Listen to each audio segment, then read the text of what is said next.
I think what we'll do is Dimitris is going to introduce himself, and then Manissa and Isham will say a little bit and introduce themselves. And then the format is we're going to have Dimitris give us some talk about what's been happening in Greece. And then these guys are going to talk a little bit about New York City, and we're going to spend most of the time in open conversation. Okay? So we'll just do a little bit of talking head stuff, and we'll get down into the nitty-gritty of it all. Okay? Just to say before starting that one of the authors of the book is in this room. I'm not sure if they want me to mention their name, but it is a work, it's collective work, right? It's more than 50 people involved totally. Just then, it's not our work. We just did some of the semblance. Yeah, I'm Dimitris Dalakoglou, and I am member of Occupied London Collective. This is an anarchist occupied, right? ED at the end. This is a collective which started in 2007 in London, publishing the magazine, the anarchist magazine Occupied London, which was studying approaching the city, the urban, from an anarchist perspective. We published 4 issues totally, and in December 2008, with the outbreak of the Greek insurrection, let's say December 2008, after the assassination of Alexis Grigoropoulos, 15-year-old young man by the police, and the insurrection, which lasts several weeks in Greece, we became a blog, a web blog. Our very first issue, the 2009 issue, was published in January 2009 after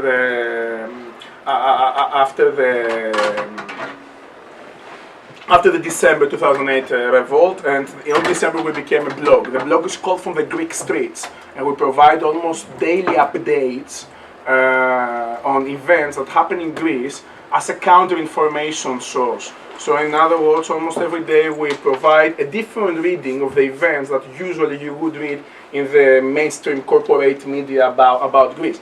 The thing is that obviously the problem was that we realized how different the information was from what was out there, one. And secondly, that in Greece was coming a crisis which would have a formidable effect for the European politics and the European political economy. So we realized that what is happening in Greece is something which goes well beyond this small Mediterranean country. So it is a good idea to report to the fellow members of movements, of antagonist movement abroad, and one aspect to create a platform for discussion and actions. We recently sent out a call for collaboration with collectives and comrades from all around the world. So if you want to have a look, just have a look. Please Google or just write www.occupiedlondon.org/blog for more information. We provide a lot of information daily there.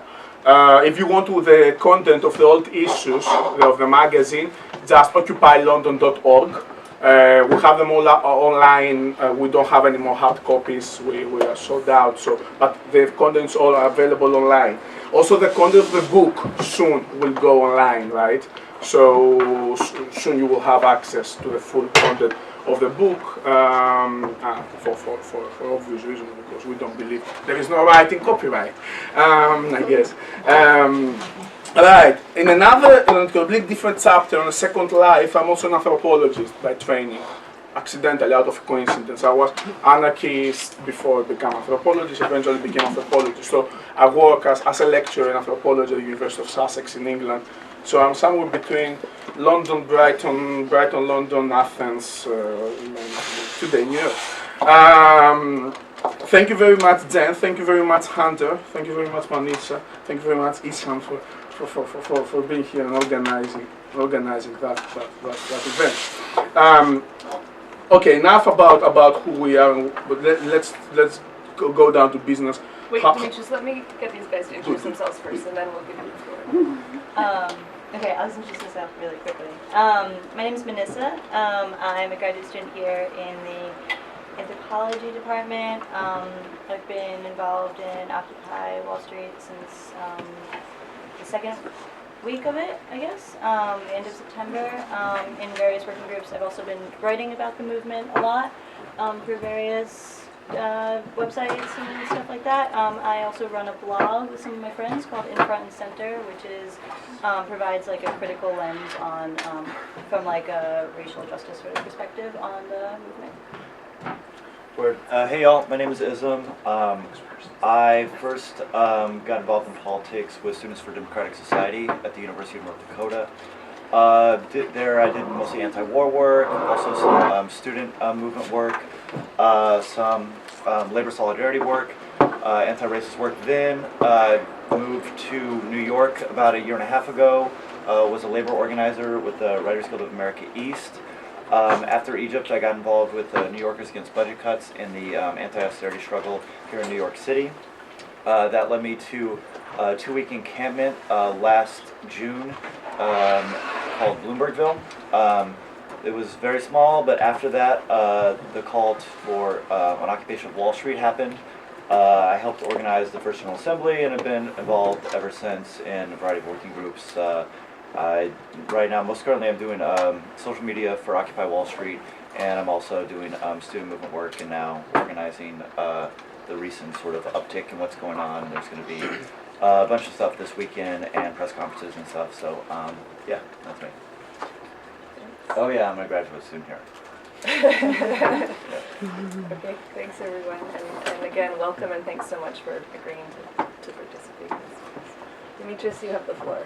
All right, we spent some time before to discuss about this event. I came up with a proposal which didn't make any sense, like usually proposals do.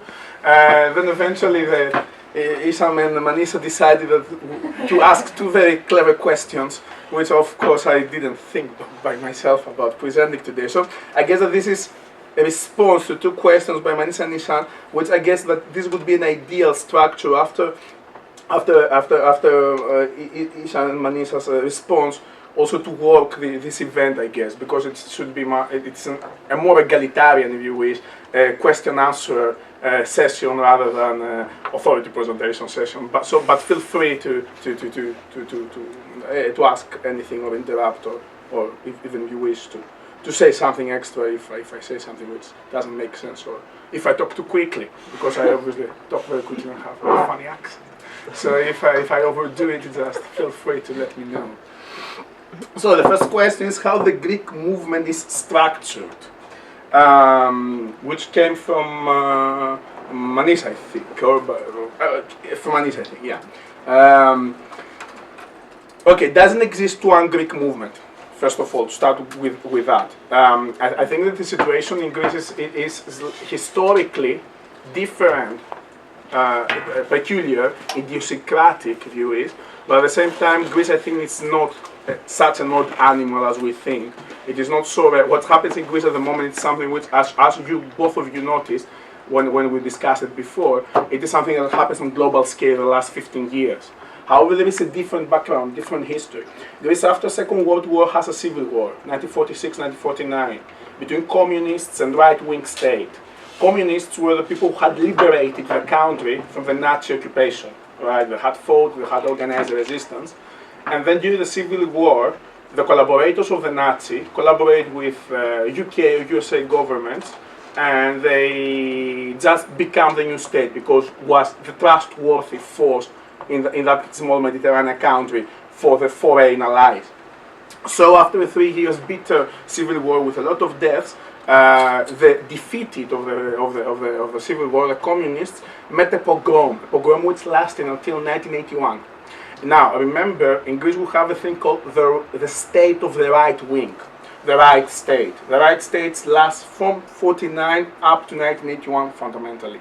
There is a break of more intense version of that, which is the dictatorship which comes in 1967 and lasts until 1974. And then a transitional period until 1981, where more or less it is a first time that Greece gets probably the first democratically elected government, which is Social Democrats. Social Democrats of PASOK managed to get elected by adopting all the communist and left and radical rhetoric, slogans, and in fact they just adopted a lot of the people who had revolted against the dictatorship, a lot of the people who belonged to the left. What they mostly did is expanding the state apparatus to incorporate the funds of their own party. How that works. In Greece until 74, if somebody wanted to work for the state, be a civil servant, work in a bank, and get other different type of positions, was supposed to have proper political beliefs. Was supposed to be somebody who would like the right wing, right? Would be patriotic or wouldn't be anti-Greek, Anthelinus, as was the term used at that time for the leftists. So this is a history, I think, which is very well recorded on the Greek society. A lot of people, just one generation ago, or even better, 2 generations ago, people were imprisoned because of their political beliefs. And political beliefs is something which runs a lot on the family lines as well. Usually people follow being left for a few generations, or right wing for a few generations. What social democrats did is that they amplified this polarization by creating a state which didn't dismantle the state of the right wing. They kept an extreme right wing police, an extreme right wing army. Actually, it is really amazing that Greece probably is the only post-dictatorship country where so many people from the repressive apparatuses of the state remain on their position after the dictatorship. They were never charged, they were never blamed for all their crimes. What happened is that actually PASOK, the Social Democrats, include a lot of their funds, a lot of members of their parties into that state apparatus thing. So this amplifying the differences, in fact, creates just one type of opposition, the opposition of the streets. Also remember, Communist parties legalized in 1974. So the legalized Communist Party becomes the parliamentary party immediately with a good percentage, almost 10% in the first elections. And it keeps somewhere between 8 and 12, let's say, for most of the elections in the country. And at the same time, what they became is the left-wing support of parliamentary democracy, of representative democracy, of the post-dictatorial regime, if you wish, right? So in fact, that creates a pretty politically marginalized group, which is a substantial group, which is the opposition of the streets, since the idea was that there is no opposition in the parliament, there is no opposition within the legal political spectrum, so the only opposition will be the one on the street. This would include extreme left, students. Students are particularly radicalized, I guess, as for many countries and many generations after Second World War. Students who have been active, and of course it is a period during the 80s where the well-known, I think, and to a certain extent glorified Greek anarchist movement, or the anarchist movement of Greece, is being created. So, what is the structures of the movement? Actually, the structures of the movement are two kinds of structures: material structures and social structures. I think I provided the background of the social structures, which to a certain extent will just provide answer this question. Remember, a lot of the people involved into the global justice movement, this is the so-called anti-globalization movement, are revolting against the globalization of capitalism. Globalization of capitalism had an effect also on the Greek political scene and the Greek political structures. So, remember, between mid-90s and 2007, Greece is the country with the highest, one of the highest economic growth rates in the EU. This economic growth creates on the one aspect a group of people, the largest group of people in the Greek society ever, who enjoy the benefits, if you will, the privilege of that economic growth, but at the same time creates an advanced marginalized group. This advanced marginalized group involves not only the extreme marginalized, undocumented migrants or refugees, asylum seekers, which are a lot in Greece due to geographical position, who are it's extremely marginalized, but even a little bit less marginalized, but still excluded from the party groups, like the youth, the so-called 700 euro generation. These would be people who would work full-time, 5-6 days per week for very little salary, for a very small salary, usually with university degrees, with college degrees, and so on. So, in fact, this economic growth is based on cheap labor coming from migrants, on a class society, on a liberal class society, where the classes is not only the lower classes, the people who are not paid enough, who are being repressed, but also people of mid-class origin, with parents who are relatively privileged, but themselves they are completely excluded from that. So this creates, if you wish, the ground, the underground, the infrastructure, the social infrastructure of the social political reactions, direct actions on the streets the last, let's say, 15 or so years in Greece. I remember a lot of big university students movements and school students, high school student movements in Greece stormed the country. In 90s start with a huge occupation of most of the schools in the country. 90s end with a huge wave of occupations for almost every high school in the country. University students' occupations and movement, almost every single university in the country was occupied between 2006 and 2007 from a new future generation.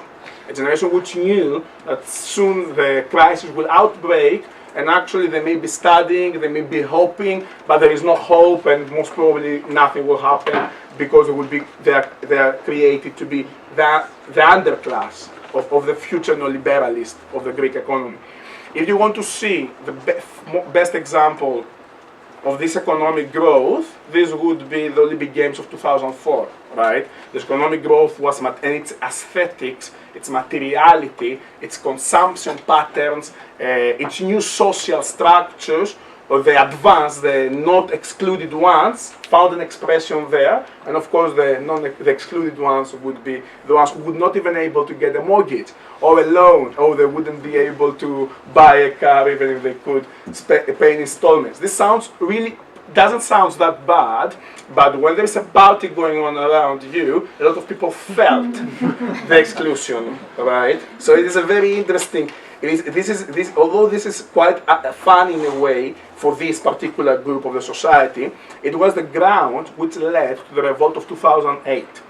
The mid-class 15-year-old kid shot by a police officer in the middle of the most politicized neighborhood of the country, Exarchia, Athens, led to such a huge scale of revolt, both in terms of size and in terms of space, exactly because there was all this no-hope generation, all these people which in 2008, they had realized what capitalism is all about. Because, let's admit it, very few people realize what capitalism is when they are in the privileged side of the society. As soon as they're underprivileged, they start realizing the inequalities, and that system cannot afford reforms. There is no way to reform it. It will be always problematic. So you either overthrow it or you may always demand things. So that's why you saw such a nihilistic, as some people claim, expression in December 2008.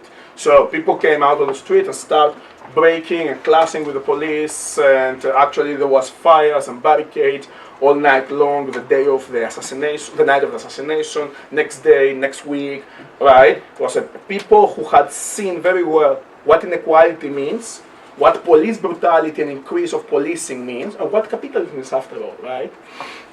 So this is, let's say, some of the structures of the movement. So if there were some structures 15 years ago, or 20 years ago, 10 years ago even, with the anti-globalization movement, or even 5 years ago with the high university students movement, these days it's very difficult to talk about structures. And this is what the Syntagma Square movement suggests. Suggests a movement from the previous apparatus, which is collapsing, capitalism and the state, the Greek version of capitalism, the Greek version of liberalism, the Greek state is collapsing. It takes with it in its collapse the old political formations, including the ones which were opposing it, the ones which were antagonizing it. So we have a very new structure. It's very early to ask what is the structure of the current movements in Greece. I'm afraid. I have some ideas, but perhaps I'll spare you with the details, I guess. This, I think that I spoke over time, or how much time do I have? Maybe another 8 minutes. Okay, good. Good. The legitimation of the state was the second question, which came, I think, for Isham. Right, the legitimation of the state in Greece.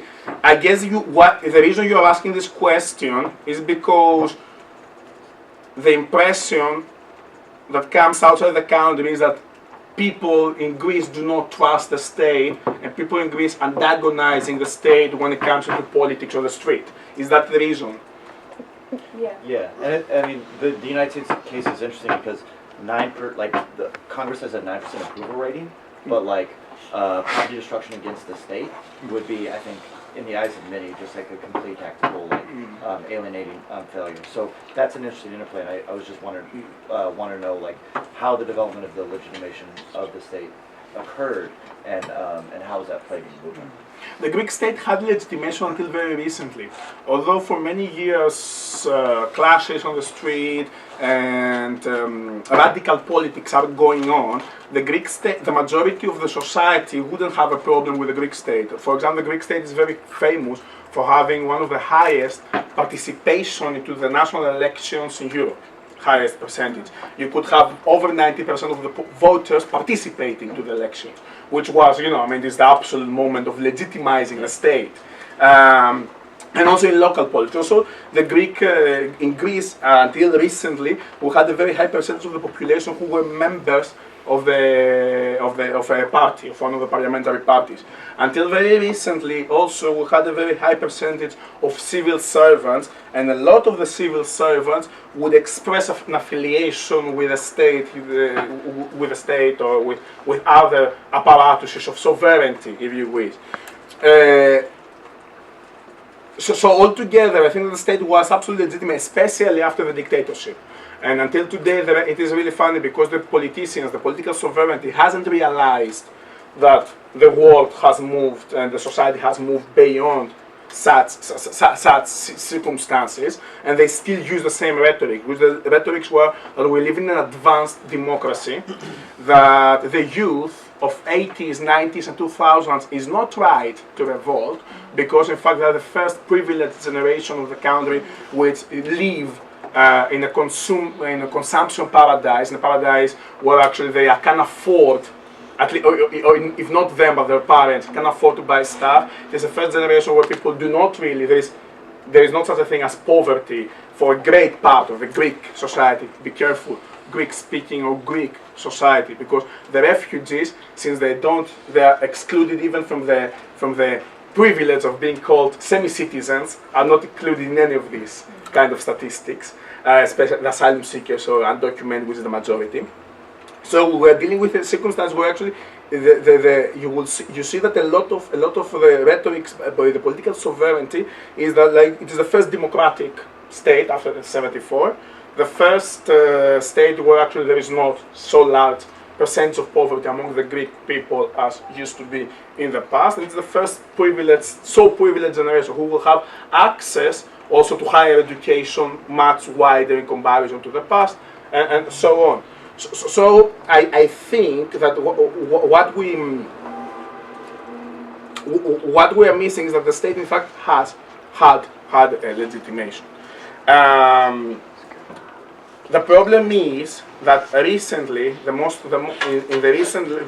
say since the outbreak of the crisis, since May 2010 and the loan, and since the emergence of the Syntagma Square movement, which incorporated a lot of new political subjects who hadn't been on the street before, and these new political subjects show what police means. But police officer is not somebody who is going to protect you, is not somebody who is there as a representative for the legitimate state, but it's actually a fascist apparatus which will come and break your knees or will gas you with tear gas, with chemical gases because you dare to say no to something which is anti-constitutional fundamentally, because this is what the loan is to the country, right? The structural adjustment, it's pretty liberal fundamentally. The demand, it is funny, but we have ended up to have anarchists being on the street fighting, and fundamentally what they protect during their fights is some basic constitutional guarantees, because we may laugh, but this is how it is. There is nothing anymore down there, right? They eliminate, they swipe out everything that made, everything which was guaranteeing the social consensus of the majority. Because this is the new version of capitalism we are seeing. We see collapse of public provisions, an increase into policing and repression, which includes everyone, or almost everyone, who dares to resist. So fundamentally, these new political subjects who hadn't been on the streets before, or it was 30 or 40 years since the last time they had been on the streets, they realized that this democracy actually, this is how democracy looks like. This democracy doesn't go that far at all. And it was always the case. The problem is that before they once beaten up, repressed, killed, because the police has killed many times demonstrators before, or has sought against demonstrators, or even though the police parastate several times during democratic Greece, that actually this is how far can go. So suddenly you see that there is a delegitimation of the state and the sovereignty apparatuses in Greece the last couple of years, which I think is the reason that we saw such a large movement like the Syntagma Square movement occurring, without glorifying that, because size in movements doesn't come necessarily with a political consciousness or the political realization which is necessary. Somebody may hate the police, but may be nuts in hating migrants as well. And somebody may hate the police and clash with the police on Syntagma Square, and 2 weeks before was participating in pogroms against refugees, like the pogrom that took place at early May 2010, almost 2 weeks before the Syntagma Square movement, in the center of Athens, after an assassination of a mid-aged Greek by some refugees for robbery, right? So the first such pogrom we had in Greece, by the way, right, in scale, in Athens, right? I mean, we had before smaller pogroms, but actually crisis brings also anti-migratory feelings to a certain extent. So the legitimation of the state, is that right? Right. Yeah, okay. Yeah, the legitimation of the state, I guess, is something which suffers these days.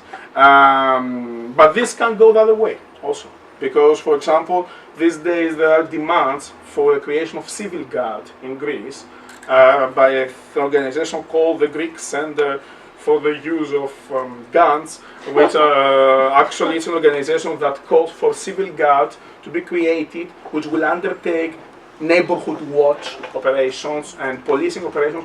Why? Because in the case of revolt, the police will be too busy beating up insurrectionists on the streets, and they wouldn't be able to take care of the houses of the people on the neighborhoods. So, I mean, the delegitimization goes two ways. Is it right-wing? Yeah, absolutely, deeply right-wing. Yeah. It's not worker civil guard. No, it is purely right-wing, right? But at the same time, the masses, the majority of the people, are like, they don't believe the state, they don't believe the government. I think that for the first time after dictatorship, the next parliamentary elections, which are coming soon, are going to be the ones that they don't. I mean, remember, at the moment, Greece is governed by a prime minister who was the former head of the European subhead of the European Central Bank, who hasn't been elected. He's an elected, simple constitutional details. Let me put it more simple. Pardon? Didn't he just quit to become the head of PASOK? That's the That's the economy minister. No, he's voted. There are people who voted that guy actually, or some people at least. I don't care, right? I don't consider a voted government more legitimated or better than an unvoted. What Greece is what it is thanks to voted governments. So, but this is how the limits of parliamentary democracy insist. And I guess that I should shut up because I'm over 8 minutes. Yeah. Maybe we'll pass on. Manissa, do you want to pick up now? And Sure. I guess so. Ism and I are gonna basically talk together, not at the same time, but together. We're gonna try. And we had similarly just some very simple questions from Dimitri about why Occupy Wall Street happened now, why we think Occupy Wall Street happened at this particular moment, and then what went well, what went wrong, and then what directions we think it's taking right now. And a bunch of you will be pretty familiar with this. Who all was down in Zuccotti for at least a little bit? Can we get our hands? Right. Yeah. So yeah, we might skip over this pretty quickly. And sort of move to discussion between. If my question didn't make any sense, feel free to ignore them and say something different if people are, everybody knows. I actually think that makes sense because I think we all know a lot of the reasons why Obama's failure and the economic crisis and increasing debt and that stuff I think is pretty clear. And then in terms of the camp, we know the success, people were together, it was solidaristic, prefigured a new society, it had the availability so that desperate social movements could come together. Limitations where it was supremely inclusive, and we had issues with mental health, and we had reproduction of social problems within the camp. And so I think, I don't know, if you want to add, I think we should just skip on to that and talk about where we should move forward. Yeah, we can do that. I think probably everyone in this room is familiar enough with Occupy. We can talk about Occupy a little bit just as people who've been involved in it, but if everyone's familiar enough with all the sets of politics around it, we could probably just move on. Should we get a temperature check? Temperature check? As long as there are no mic checks. Yeah, I don't think there needs to be one. I think everyone can hear each other, so it's okay. Okay, yeah, fine, go ahead. Yeah. So I guess the thing, one of the reasons why I came and agreed to do this, and is because there's a central question that I've been grappling with ever since we lost the park, and that is how do we go from this movement that completely relied on the park to now a movement that doesn't have to rely on the park. And so we tried to retake the park on Saturday. It failed, violent police repression, 77 people were arrested, people's ribs were broken, people were having seizures, people were punched in the face. We know that it's not going to be easy to take public space, so I think we have to, maybe we try again, I think that's right, but, we have to think through, how do we organize without relying on the camp so much? And that's one of, I guess, the prompts for the first question, was to talk about how to, because, we're in a, I feel before all these questions of revolution organization were so sort of abstract, and now they seem very concrete. It's now the question of Leninism is real, and the question of anarchism and counterpower and revolution organization, they're real pressing questions that we have to grapple with.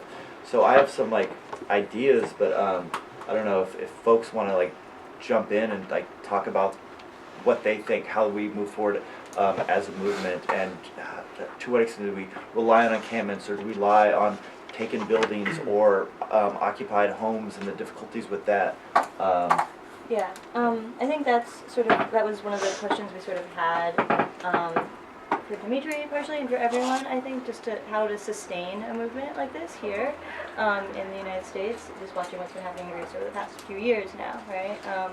And then I guess I think both of us coming off this past weekend, where probably most people are familiar of what happened on Saturday night when there was an attempt at reoccupation, and there was immediate repression by the state, and not sort of repression at the level of real violence, close to police riot violence, for those who were there sort of have an idea about that. Another sort of open question that the movement, or Occupy Wall Street and Occupy generally, has been on the table for the past few months now, is this question of tactics, right? And occupation sort of goes into that. What sort of tactic is occupation? What does that bring? But also now, just knowing the sort of repression we're faced with immediately, this question of diversity of tactics, right? And just again watching Greece and watching the diversity of tactics that happens over there, what sort of space there is for that here, whether or not there's a space for that here, just sort of to open that up to have a dialogue between what's happening here and what has happened in Greece. And then I think the third thing is this question of new political subjects. I think that's sort of been something else that Occupy Wall Street has been grappling with, is that this movement started and then all these people showed up and that was really great, but there's been definitely the creation of there's a wide spectrum of political subjects that are consider themselves part of Occupy Wall Street, and there were moments in the fall when I was like, oh God, is this going to turn into a Ron Paul movement, right? And there are like a lot of Ron Paul people down there, and sort of how we open up a space for there to be a revolutionary movement, and but also keep it like a radically left movement. How people grapple with this sort of like subjectivity formation, right? This political subjectivity formation also, and sort of some of the stuff you're saying about the far right in Greece, I think is really interesting and possibly something we can learn from here, just as we imagine this moving forward. Do you have anything? Yeah, I think the issue of political subjectivity is really interesting because like I was like fucking really amazed to see how many people were coming through Zuccotti, how it like just spread so quickly, but now it's like contracting and there's not some real structure to get people plugged into the movement. And so like also if you look at Argentina, and there's not much the only thing I found is one undergraduate honors thesis on why the neighborhood assemblies failed in Argentina. And it's really easy to fetishize Argentina. There was, in Buenos Aires, there was like 150 participatory assemblies. There was a poll, 1/3 of the population in Buenos Aires were involved in some of these assemblies. Now they're all gone. And like, why is that? Is this actually, is our participatory assemblies a long-term revolutionary sort of structure, or is it a thing that in these moments, these events, people will latch onto, but if they're not tied to any sort of common political project or actual real counterpower, will they just inevitably dissolve? And so it goes back to the question of revolutionary organization and structure, but that's been like also a real concern, because I think a lot of people fetishize Argentina and only look at it, the first couple months after the collapse. But to really think through, like, how do we move forward as a movement, not just like, oh, they did in Argentina, we have to do it here, but they also occupied factories, and that's where the assemblies are still at. The assemblies are still at the occupied factories, and they're not here. And we have another problem, and that is we have tried to take buildings, and the police have violently evicted people. People in Occupy Florida last week, where there was someone who opened up an apartment building, who owned an apartment building, was sympathetic to Occupy Florida. They let the people after the encampment live in this apartment building, and the police came in with guns and just completely they went through. They said that they had weapons. It was really like severe police repression for no real reason. So how do we actually build counterpower with state repression? And I think the interesting thing that I heard Dimitris say is that state repression seemed to have brought people into the movement in Greece, right? And I'm not sure that's how it works here, actually. I think that part of the reason that on Saturday night there was such brutal repression was to scare people away from joining our movement. And so maybe to work through some of that, I mean, if state repression brought people into the movement, we'd have hundreds of people on the streets right now, because Saturday night was really brutal. But I think it doesn't work quite the same way here. And how this leads to this crisis of the state, this organization of the state. And I'm, again, not necessarily seeing state repression here leading to people on the streets saying, like, oh, look how illegitimate the state is. And so, I'm seeing some hands go up, so maybe what we should do is if people have questions that they want to also put on the table, maybe we could get all that on the table to make sure that we cover stuff that people are specifically interested in, and then we'll get you guys again. Does that make sense? We'll go around. Okay. So, did you want to? Okay. Yeah. Well, it seems like there's a lot on the table, and I don't know. Maybe we can quickly figure out what are the key ones that we want to think through. talk about. But I guess I was mostly interested in the first thing that you talked about, just what does space mean in this, what does a physical space mean to this movement, and to any movement really, both in Greece but also in the US for Occupy? I've been thinking about it because I do work in education organizing, and just what school buildings mean in old school districts and jurisdiction boundaries around school districts mean for organizing. And I know there's some sense that not being trapped by a space or not being held back by a space seems like promising, but it also feels like that's the rootlessness that is why it's not having the traction that it had previously. That it was actually really important that there was a physical space, and primarily because of where it was located. It wasn't just, anywhere, it was in the financial capital of the world. So I guess I wanted to hear from other people in the room too what they thought about that, because I didn't want to gloss over that point. Yeah, thanks a lot for both of you for this introduction. And I wanted actually to put out another building on what Dimitris said, and maybe touching on the possibility of discussing all these issues together, and especially that I'm very much interested in what happened, what Egypt tells us, and what Tunisia tells us, and more importantly, how Egypt is translated in these movements, and Occupy WallSt and so on, and how suddenly, many of the lessons learned in these revolutions have shifted meaning, and many things have been forgotten, some other things have been overwhelmingly, let's say, highlighted, and I think it's also problematic. Questions that are common in all of these situations are the question, for example, of violence and how we deal with it. The second question is also the question of space and how we deal with it, in the sense of central space and the role of the Tahrir Square, and how did it happen that the Egyptians got this into this Tahrir Square. It's also this mythological route to Tahrir Square. I think it's very important. But I don't want to talk about it so much. I just want to give you an idea of what I think should be the case from now on. I think where I think we have a problem.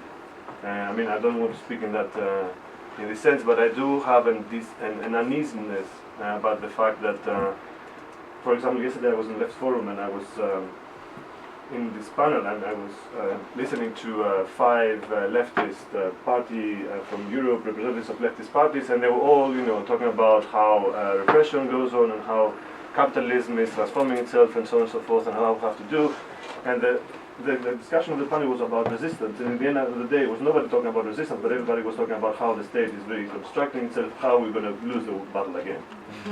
So my point, I was trying to make a point that we have to realize sooner or later that we are in a war, and this is something that the sooner we realize it, the better for everyone. And in Greece, the war is, to my understanding, is unfinished. The civil war that started in 1949 is unfinished. It's an ongoing war, and this is also a way to understand the political history of Greece. There were 2 moments in this country that money was pumped into the country in big amounts, and in both moments the money has to do with the effort to finish the war. The first money was pumped by Americans in the Marshall Plan, and the idea was to finish off the communists by building the para-state repression mechanism that actually managed to kill the resistance against the British and the Americans, and indeed established the state that ruled until 1981. And the second installment of money was with the EU inclusion and the Social Democrats, where they tried to co-opt the left as a way to finish off the war. But it didn't happen. And this is also important because now the war is again there, in the sense, not only, if you like, in the way that socially it plays out, but also in the memories of people. In the streets of Athens, the most common thing that you read is Varkiza Telos, which is actually what Varkiza is the moment where the communists and the others decided to finish, to sign a treaty to stop the war. Of course, the communists, because of the Stalin's ideas, and he wanted to finish the war. But the idea was that this treaty is now over. It's we are back on war, and the problem for me, for a great, is that nobody, the left doesn't want to believe that. it's a scary fact. You know, nobody wants to be in a war, and nobody really enjoys that. But the other part, the other camp, already knows it, and they've been preparing for this war since a long time now. In America, what happened actually, they were preparing for the war, building up an apparatus of technology, of surveillance against the Muslims at the beginning, that now turns on against their own people. That not now, since, I don't know, the 60s. The same happened in Greece. You know, Dimitris has talked about the immigrants, how the immigrants have been repressed since the 90s. They are the ones actually who are responsible for the economic miracle of Greece, because they worked so hard about, you know, like the whole story of Western modernization is it's all about the immigrants, more or less. And they were the ones who have been, you know, hunted down by police in the 90s, completely precarious and illegally, you know. And now the same apparatus is just turns around and is being used against the own citizens of Greece. So I think, and this also for me was also the fact that the problem is that for the left and for many other intellectuals who speak about, you know, things like Michael Moore saying let's go and take off the Zuccotti Park, and he was not there. Was he arrested? He was there. He was arrested? No, he wasn't. He left He before left the arrest. really quickly. He was there for like 5 minutes. Yeah.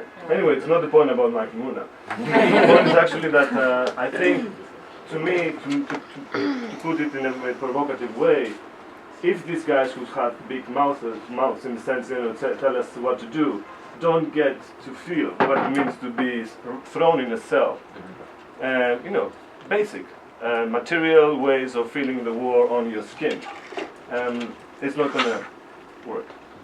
I mean, this is actually something that happened in Egypt, and this is, I find interesting, the way that Egypt is being translated into many discussions, in academic discussion in the US, my experience so far, is that Egypt was a non-violence revolution, which is absolutely bullshit. I mean, Egypt had 800 deaths at the first day, and if they haven't managed the guys to burn down police stations, it wouldn't have worked out. I'm just saying hello to our big brother. And this is something that we have to put out there. You know, I'm just going to move on to, but thank you. This is really, really important stuff. I know that there's lots of other people who want it. So we'll just go right around. Zoltan, Very, very short. I'd be interested in talking about, or hearing from Manissa and Isham about how tactics moving forward are being discussed within the movement right now. More concretely, specifically, if we're talking about taking space,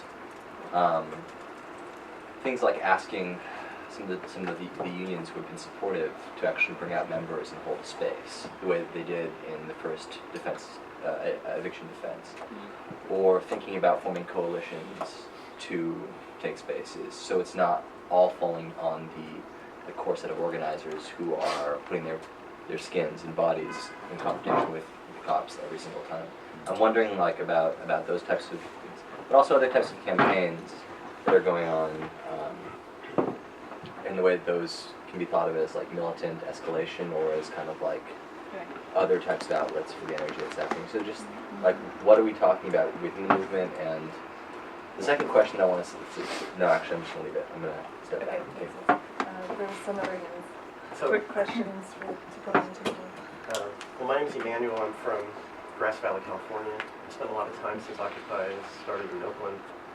And people I'm talking to have been discussing tactics a lot. And, well, first I want to say, Dimitri, you're an amazing speaker. I went to the Left Forum and sat through a lot of god-awful boring panels about academics. And thank you. I learned so much. It's very real, very, you are a real people's intellectual. So thank you. And I think Greece is very inspiring to this movement, Egypt as well. And the encampments began, more directly from the Arab Spring tactics. We're here, we're staying, we're not leaving. And now what we've seen with these crackdowns and the dwindling numbers, it reflects the different circumstances in this country than it does in Europe. Particularly how spread out everyone is. Like not just the majority, the vast majority of people live in suburbs. Our movement here is going to have to be very different. Like I don't think we're going to get 500,000 people. It's also low union membership. We're like 7% unionized workforce in this country. But I helped organize Seattle in 1999.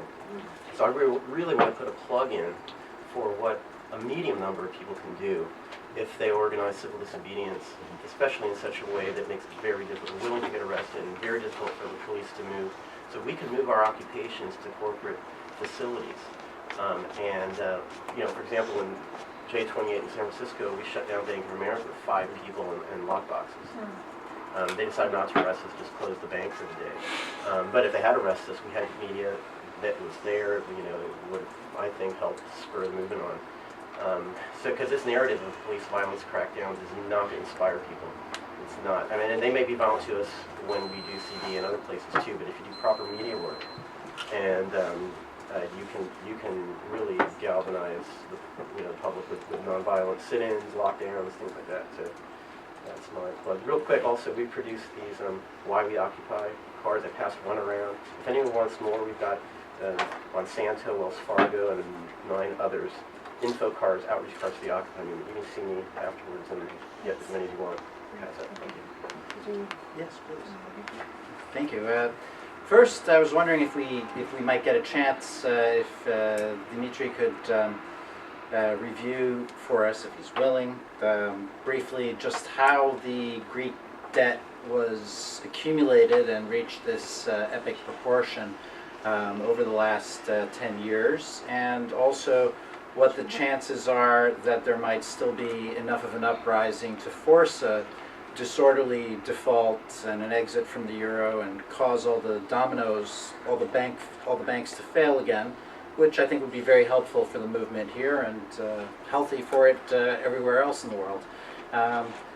Second, I was wondering if there might be a space at the end for an announcement about a protest in solidarity with the Greek people next Sunday. But I won't do that now. Okay, thanks, I appreciate that. Okay, and third, I just wanted to say that right now there are a lot of local neighborhood assemblies starting in New York or have started in the last few months. I'm involved with Occupy Astoria, LIC. There's an Occupy Queens, there's an Occupy, there are several in Brooklyn, at least 2 in Harlem, in the Bronx that I know of. So, you know, I think a phase has come that may be analogous to the period of planning before September 17th for Occupy Wall Street. There are a lot of assemblies now that have formed all over this city and all over this country, in many, many places, you know, where people have gone indoors and, you know, they're meeting and they're planning what's next. And I think the movement is actually much bigger right now than it has been at any stage. You know, there's all this talk about decline and blah blah, and that's just what's happening in the street. You know, I think what's happening with the assemblies and the planning and the building of solidarity and the consideration of tactics is happening on a much larger scale than before September 17th, and the question is what will come out of it. But whatever it is, it will, at least at the beginning, be a lot bigger, I believe, than anything we've seen so far. Any other pieces? Yeah, so I wanted to ask a question about the limitations of the public square occupation movement, both in the United States and globally. I was actually in Athens over the summer, and I remember when I got off the train at Syntagma, I was really surprised because I saw lots of great graffiti, but only about 20 people hanging out in the square. And then, like at night, there were maybe 60 or 70. This was in early July, so I know that was sort of a low point. But the sense I got from talking to people, and later on from reading Occupy London and a few other sources, was that actually even in Greece, which was a pretty famous occupation as occupations go, the level of support, except when there was a police attack, was actually pretty low, particularly throughout the summer when it's really hot anyway. I know that the social antagonist movement and the anarchist movement more broadly actually expressed a lot of deep reservations about the tone of the occupation, which was perceived as being run by like kind of lifestyleists or social forum types. I know that in New York, the sense I've gotten is that although Zuccotti was an important symbol for the movement, for many people was nothing more than a symbol. And as far as I'm concerned, like the broader social antagonist movement that's begun to emerge in New York is in some ways more important than the occupation of Zuccotti itself. So maybe there's a parallel there, but I just wanted to toss it out. Can you real quick give me a definition of social antagonism? Yeah, thank you. I think that's a term that Occupy London sometimes uses, so yeah, I remember just borrowing from them. Thank you. Yeah, I read that in your stuff, and I was like, what the hell is that? Antagonist movement is a term which was applied by the Italian Autonomia back in the 70s, I think, initially. Antagonist movement implies two things. One doesn't include all the anarchists, but includes radical insurrectionist people, or even extreme insurrectionist left, who more or less are the people who you will find at the street next to you when there are actions going on. One, and secondly, implies that you don't only resist physically and materially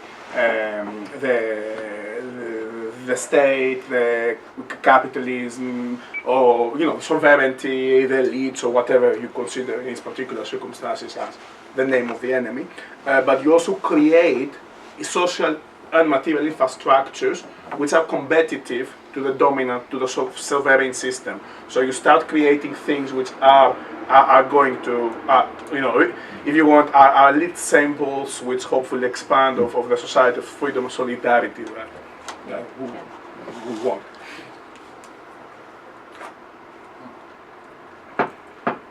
So maybe I'll just open it up to our panel speakers or whatever. Are there specific things that you guys want to pick up on?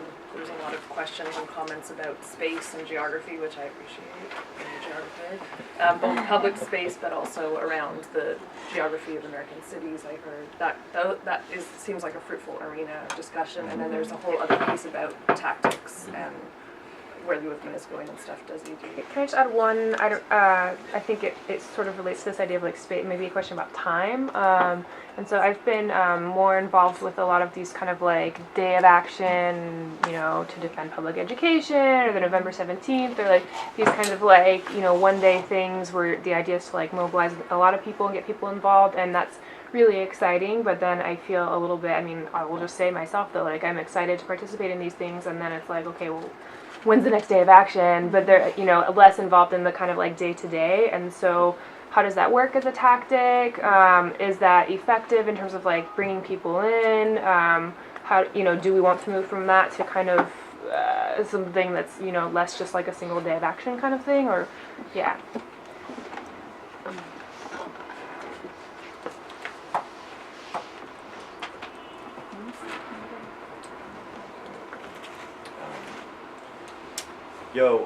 So recognition of war, I dig it, but we have like the 7th largest army in NYPD. And so one idea that I had on that is if there's like a step before that, okay, so like I think space is like extremely important to the movement, and that's one of the things that I really took away from like being at Zuccotti Park. It had tremendous gravity. New York is a place that it's so easily get fragmented in neighborhoods or train stops, or like it's really easy to do that. But this created like this real sense of gravity where it was like, and like on Saturday it was a reunion. It was a reunion, and like I saw more hugs than I've seen ever. It was beautiful. So I think you're right. We either have to be like these temporal day of actions, and then just try to keep doing that and keep sustaining it, and keep doing working groups in 16 Beaver and 60 Wall Street stuff, or we try to take or get social centers. And I honestly don't think we're strong enough to take one. But I think it might be a performative gesture in order to try to do that. But maybe if there's any way we could acquire one and then build enough infrastructure to actually have sustainable counterpower, that could actually fend off NYPD aggression. But that's really hard in New York. And I've actually was considered leaving New York because of that fact, like last week. So. Awesome. Can I say, I think this like occupation, non-occupation thing, like the movement, okay, so it was evicted here on November, what was it, the 15th, I think, and it's been like 4 months since then, right? And so this movement has been a movement actually for about just as long as it was an occupation as it has been not an occupation so far, right? And it's still a thing, like it was quieter during the winter, but it was quieter in the sense it was getting less media attention. People were still planning, right? Like a lot of us know that people were still like really intensely planning, partially for the spring, just in terms of getting people on the street. It's easier when it's warm out, right? But there have been like a whole variety of things planned for the spring that are, reoccupation is one aspect of that, but not at all like the only thing that Occupy Wall Street has been thinking about doing. There's May Day, right, which we could possibly open up to talk about. There's the Bank of America, F the Banks stuff, right, which sort of gets at the core of where this movement came from, which is about the financial industry. There's Occupy Homes and foreclosure stuff happening all the time, you know, stopping foreclosures, stopping foreclosure auctions and evictions, right? And so, like, there's lots of prongs to this thing right now, and I think, I feel, like, mixed about occupation. I think, like Isham was saying, Saturday night, part of the reason Saturday night was awesome was, like, it felt like a reunion. Everyone I bumped into that night was like, it feels so good to be in the park again, right? And there's something that's really important about that. There's something really important about seeing the people you've been organizing with or who you just made friends with and having this space to talk to people, right? To be able to create a set of street politics, to figure things out just face to face, you know, not over a listserv, right? Like listservs get really tiring for organizing. And to like dance around a park with your friends. There's something like real about that and real about needing that space, but I don't think that the occupation ever wanted to be, I don't think Occupy Wall Street ever wanted to be just a space. It just wanted to be a 1 acre park, right? It wants to be a much broader thing. It wants to take on questions of like, what does the financial industry do in this country and how can we imagine alternatives to it, right? And you can have those conversations at Zuccotti Park, but those are broader conversations that it's trying to open up. So I'm sort of mixed about whether or not we have to focus on reoccupation. I think one thing it does is it does bring people in really easily, and so that's important to keep in mind, I guess. And I think in terms of the suburban question, what's been interesting about Occupy, I think, so far is that it has been mostly an urban movement, right? It's been located in urban centers around the country, and so how we shift that spatially to include the suburban, I'm not entirely sure. I think that's a really good question, actually. Dimitris, do you want to jump in on any of the questions? Yeah, there were a lot of questions. I mean, I don't know where to start from. I'll try to address all of them. Or something like this. If I ever do it, ask me to shut up. I guess that social movements do not have gurus. If somebody comes up and says the guru of this or that social movement, I think is wrong. That doesn't exist such a thing as personal, which is a very common thing when it comes to the left movement, having personal cults around people. So whatever I say is just, I guess, an opinion or something like this, and some comments and nothing more. And I think that we should glorify Greek anarchist movement. We shouldn't glorify Adagonism movement in Greece. The question is not how people do it in Greece, so we do it. The question is how we can overthrow capitalism and sovereignty and authority and the state within a particular context, and solely the people who are physically involved in such movements who can address, which I think it's something which came out of the comments about Egypt, right? That's the local aspect of this thing, which, you know, has as a reference the occupation of public spaces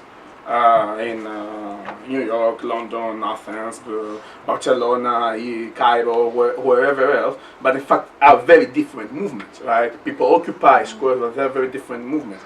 And it's not only, there is a spatial space tactic which is similar, which long-term occupation of open-air public spaces, which, let's admit it, last time we managed to do so long-term occupation of public spaces for so long time was when we were using rifles, right? It was under revolutionary conditions when we start taking over parts of the cities and territorial control, territorial occupation of the cities, and it was, I mean, as let's say, as aren't left.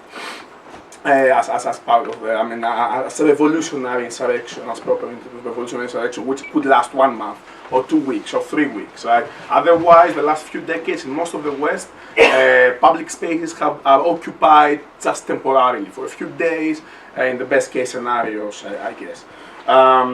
So I think that this brings me to the space question. We have a similar spatial tactic, but very different movements.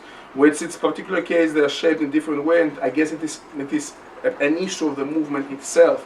How will they will shape themselves, and how they will sustain themselves, because the sustainability of the movement is the most important thing. I was talking with a comrade from Auckland before, who unfortunately was not able to attend. We were trying.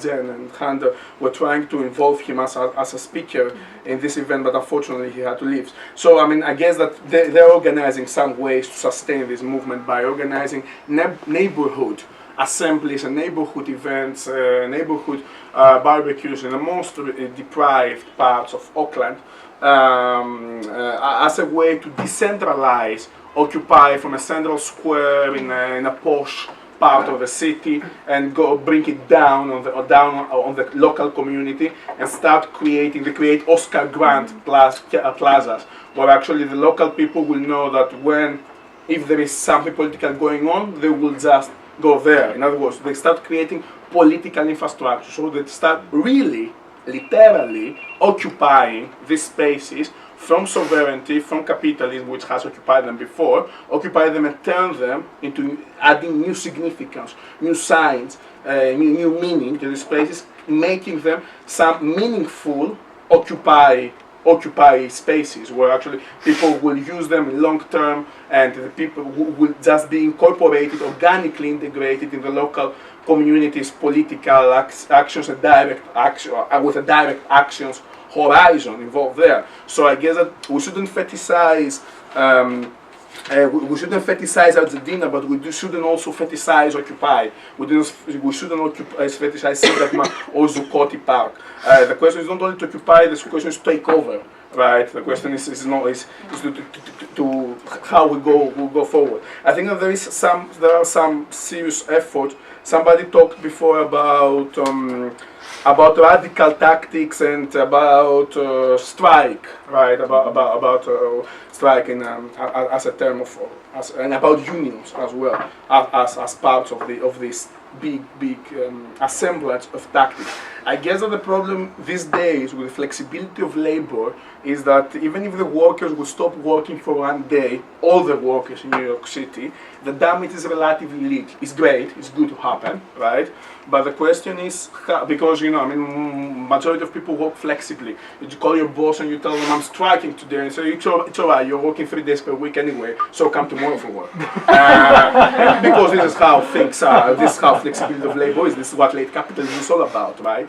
So in fact, yes, strike is a first move, but I think that a general social strike which goes in eternity is the good way to go. And when I say social strike, I mean not only not to go to work, but to occupy the streets, not only squares, occupy public spaces, cut the flows of capitalism which sustain the system. Right, the various flows which are the flows sustain the system, using internet or consuming. There was a strike in England, 3rd November 2011. It was very successful, some of the biggest marches we have ever seen in the country. But at the same time, one of the biggest traffic on the shopping in the shopping districts of the country. Because before Christmas, people want to buy their gifts. It is great to strike, but if you don't really pause the system entirely, it's no way out. The question is that this won't happen only passively. In other words, if you will really try to pause the system, they will come and attack to you. We talk about police brutality. Yeah, this is what the job of the police. Police is there to be brutal and beat you up in the case you dare to say or do anything against the sovereignty. So yes, this happens. The question is the people experiencing the sovereignty. I think this is what bring people to the movement or bring people back to the streets. is because when you're watching from the corporate media people being beaten up by the police officer, although they may be the most just and fair demand as some of the best people in the universe who are being beaten up, they're being beaten up, not you. If you go on the Zuccotti Park, you know, like, hey, let's go to Zuccotti Park, and then suddenly a police officer comes and you have 11 stitches on your head then, it is obviously something which you realize what is the state all about. And I think that this brings me to the biggest question. We talk a lot about tactics, which is I think a mistake that we also did in Athens. Tactics are great, it's a necessary conversation to take place, but tactics for what is the question? In other words, what is our, if you wish, our demand as assemblies, as revolutionary or direct democratically wide consensus assemblies.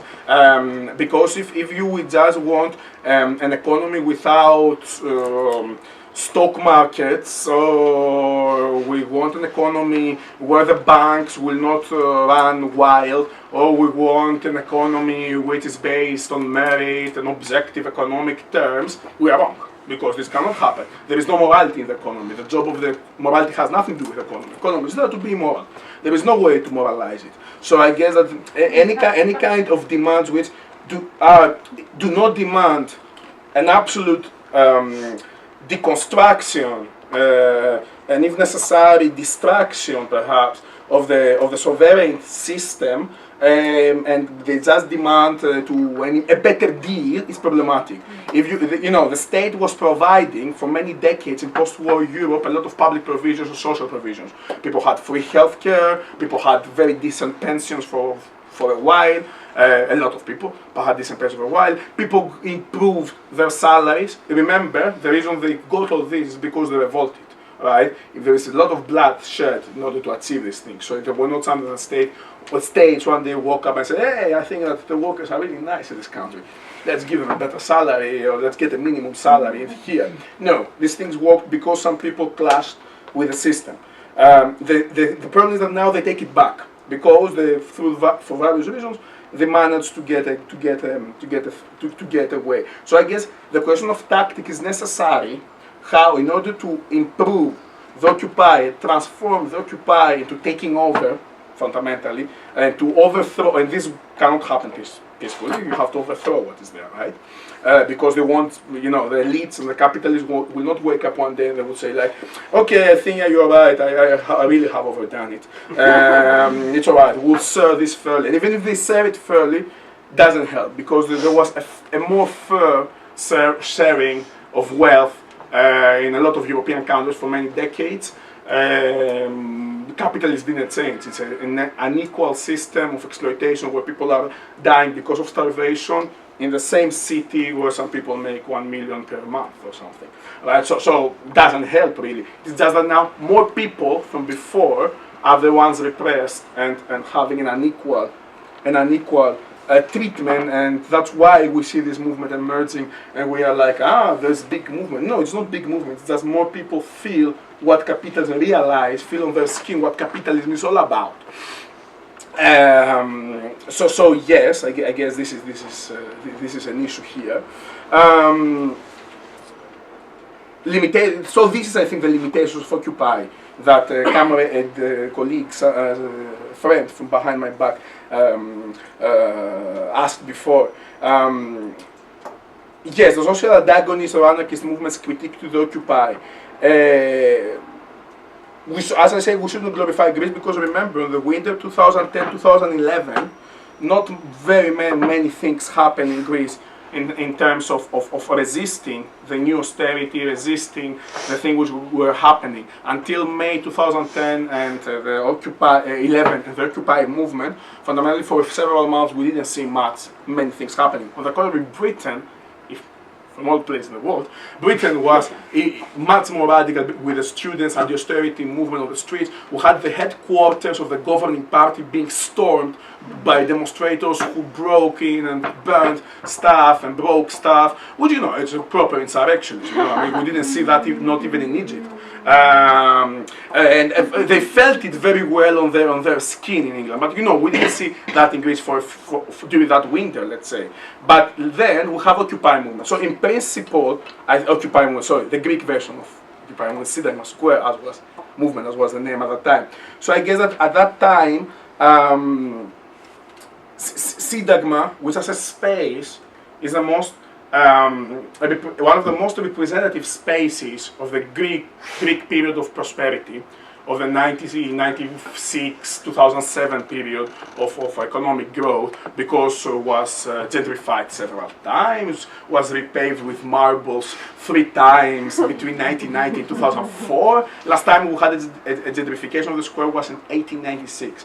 Then 1896, and then 100 years later, 1990, they gentrified it, and within, until 2004, they remade the square over and over again, which is very representative of what is this late capitalism all about, right? Redeveloping for the sake of it. So that's why I suggest that we should pause all these processes. Yes, Seattle, and I think that the movement for global justice was the way forward. And I think that to a certain extent there are some links. I think that we saw very good things happening in Seattle. We saw very good things happening in Prague later on. Good things happening in Genoa to a certain extent. So we saw nice things down there. The question is how to go over ourselves. I think the times are exceptional. Capitalism is in a crisis.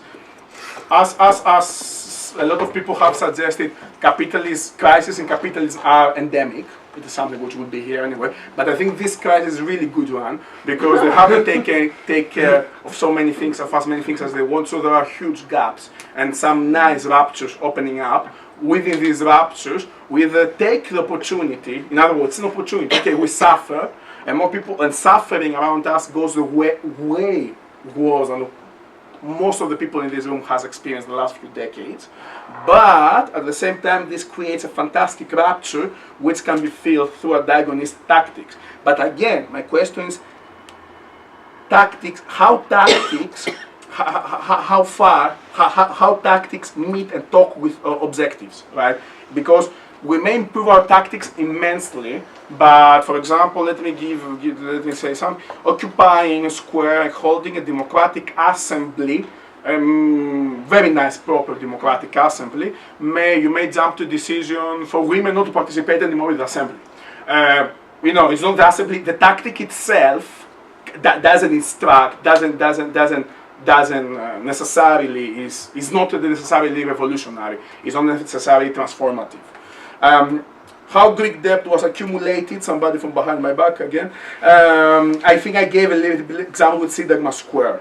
All right, there was a the Greek modernization project and the Greek neoliberalization project, which starts over 30 years ago, after the end of dictatorship, was a late capitalism proper, neoliberalism proper. And neoliberalism which implied a transfer of wealth through the state from the workers, from the working people, to the local elite. So fundamentally you had a lot of new rich people, real rich, no joke. You had big corporations, companies, bankers, TV channel owners, football team owners, ship owners, and all the Greek elites getting more rich than ever before the last 30 years. So in fact, this is how the Greek debt was accumulated. That was happening through an economy of credit.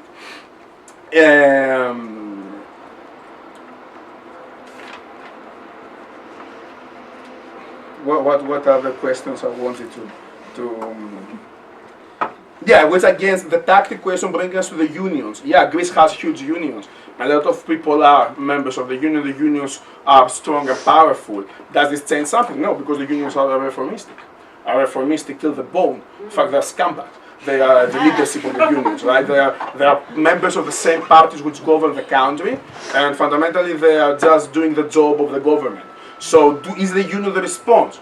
Yes, unionizing workers is the response, but the revolutionary unions, organization of the workers, is the response, not just the union by itself. So that's why I'm stuck with these objectives, which of course I understand how difficult it is when you have such a big movement. Right, it is easy to say that in a room, but where most of the people agree more or less. But it's very difficult when you have a lot of people down there to hold an assembly and talking about what is the objectives of our movement. But I think without suggesting the society will revolt, with or without us, with or without the left, with or without the anarchists, with or without the antagonist movement. Because that's the nature of a crisis, right? It's a condition of exception, and exceptional responses will take place. I mean, this is what exactly is. We see a start of exceptional responses to occupies, I think. So the question is not just to turn our back and be like, oh, I think that actually you're really wrong, but the question is how you can organize in a way yourself as political subjectivity and the new coming political subjectivities in ways that will lead to some objectives at least, in order to know what we have to fight for. Because if I am to fight for migrants to leave the country, as some of the participants to the Syntagma Square Assembly were suggesting, I'm not interested, thanks. If I am to fight for the ban of mortgages, because mortgages is what has led to the current crisis, as another participant to the assembly suggested, I'm not interested either. I want capitalism to collapse. I don't want the banks to collapse. And I think that banks are just a part of capitalism, right? So I don't want to moralize economy. I don't want to reform the system. I don't want also a return to the older privileges of the mid classes, because that's another problem which I think we're suffering as Occupy movement. The Occupy movement itself is very much like, let's go back. The nail on the head. Yeah. Welcome to New York. Exactly. I mean, exactly. I mean, it's like I think that's a basic problem with a lot of Occupy movements in Europe and North America, which was like, let's return to the previous condition. I want let's increase minimum salaries. Let's I don't know whatever else. In the case of Greece, let's don't privatize universities. Let's do not privatize hospitals. Why? Hospitals and universities were that good before? No. Sorry, it was elitistic, the system. We like it or not. So, but at the same time, why does it deserve to be defended, let's say, access to higher education, free health system, not because for what it was, but for what it can become under the circumstances of crisis. And I think that I may want to conclude it with that note, that we shouldn't ask a return to the previous condition. We shouldn't defend a pre-crisis recent past. What we should demand is nothing less, especially now that we have so many people involved in our movement, nothing less than complete overthrow of the current and the previous system, right? No thanks, I don't want pre-crisis. However, in order to do that, you need to be on the square. We like it or not. You need to get somehow involved to a certain extent with what is happening there in order to have some chances to merge and discuss with this kind of perspectives, I guess. With this kind of objectives, right? Because that's my question of objectives. Not only tactics, but also objectives. And I think I stop here, because other people may want to talk. Thanks. Maybe I'll just check in with Manissa and Isham. Do you guys have some, like, maybe final thoughts or interventions that you want to make? I think we should just open it up. Okay. Yeah, I feel weird. Like, panels are weird. Like, Yeah. this is like, we're equal. Like, you know, like if anyone wants to say. Yeah. So, we understand that we've held you for a while now too, so if people do have to leave, please feel free to do so, but I think we will spend a little bit of time to carry on the conversation if we can all together. We'll just open it up to the floor. Feel free to jump in, or if there's specific questions that you can ask. Is there anyone else?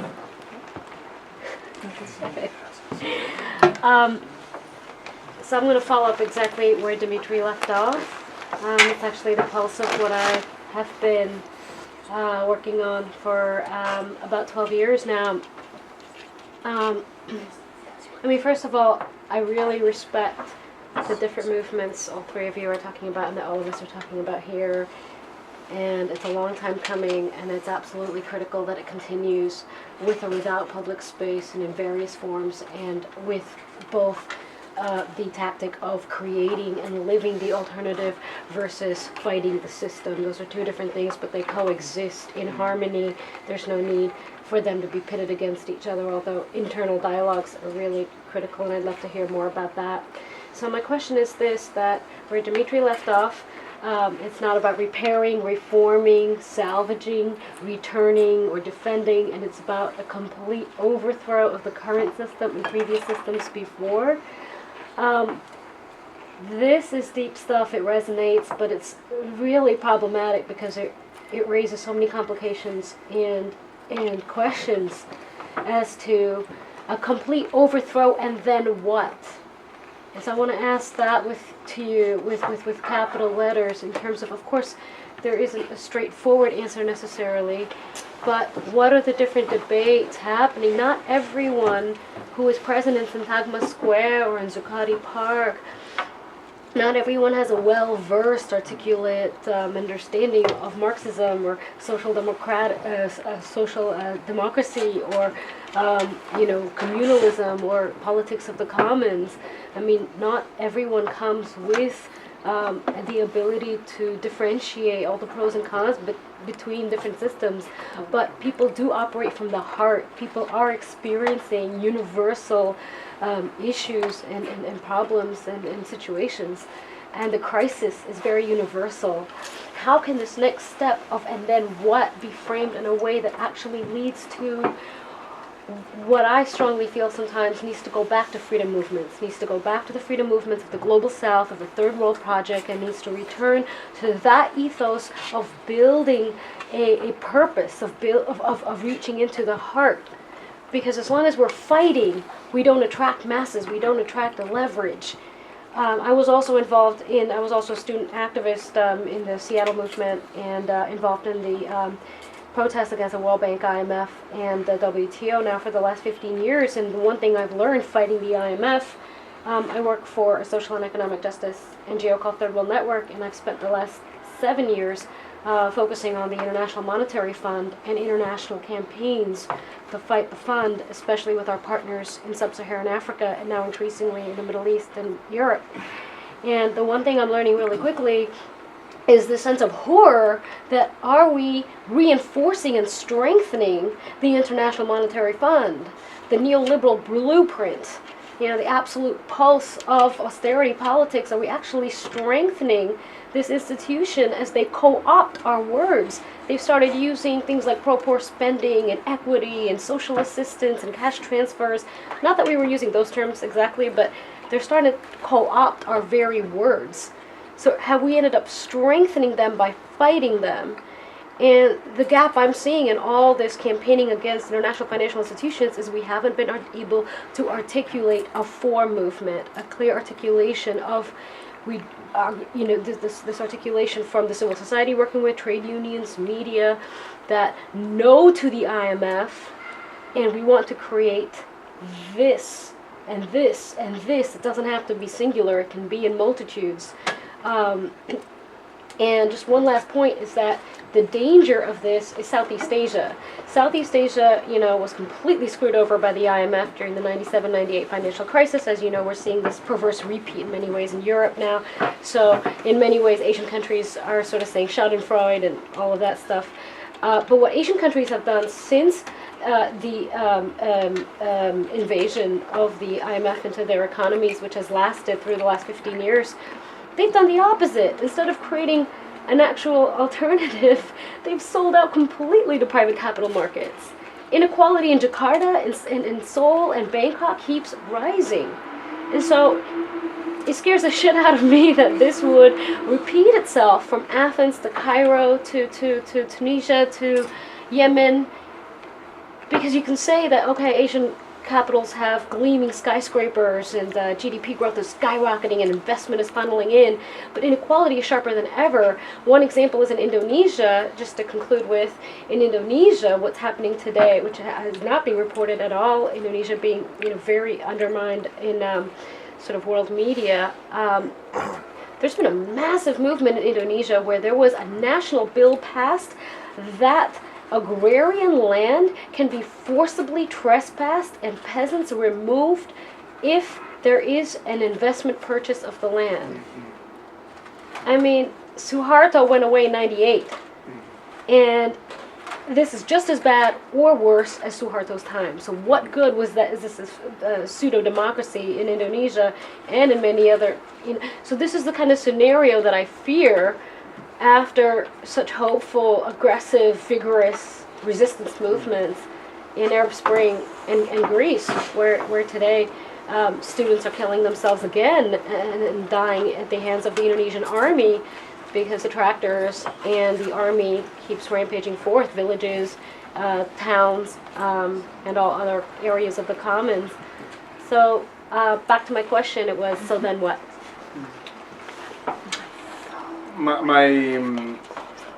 Yes. Actually, I think you respond the question by yourself. I think that the basic problem was exactly that the movements were reformistic, right? The movements who demanded democracy. Let's overthrow dictatorship and let's get parliamentary democracy. You're saying the movements where? For example, Indonesia, no, they were Greece, not. anti-dictatorship The movements. original movements in Indonesia were not reformistic. They demanded democracy. Yeah. Right? They demanded revolution. Yes, revolution, but they wanted democracy. You don't demand revolution. They demanded. Right. I mean, absolutely. What they were. But it got co-opted. What they were. What they wanted was Suharto to go and free elections to come and free elect government to be in charge, right? Yeah. They didn't say, I Not think this that puppetry Suharto is here because we have an IMF version of capitalism. Yeah. They maintained the IMF version of capitalism Absolutely. intact, Yeah. and they were like, it's all right. Let's take the politics. Let's get off the white mask and get the black mask. This is what it is, right? If you the problem is the economy, right? It's not only the politics. You may have this is the case of Greece is also very characteristic. Italy, the same at the moment, right? Both Greece and Italy are two states which have an elected government. Are they worse from the elected governments? No, they're the same. It doesn't matter. In fact, it's soft core dictatorship, right? Where you have an appointed banker, both Monti in Italy and Papadimos in Greece. There are two appointed bankers who are not elected, right? It's soft core dictatorship, in fact. And soft core democracy at the same time. Because there's a parliament to which legitimate this kind of circumstance. So in fact, the problem, I think that the problem is not necessarily always who is in charge. You may have a dictator, the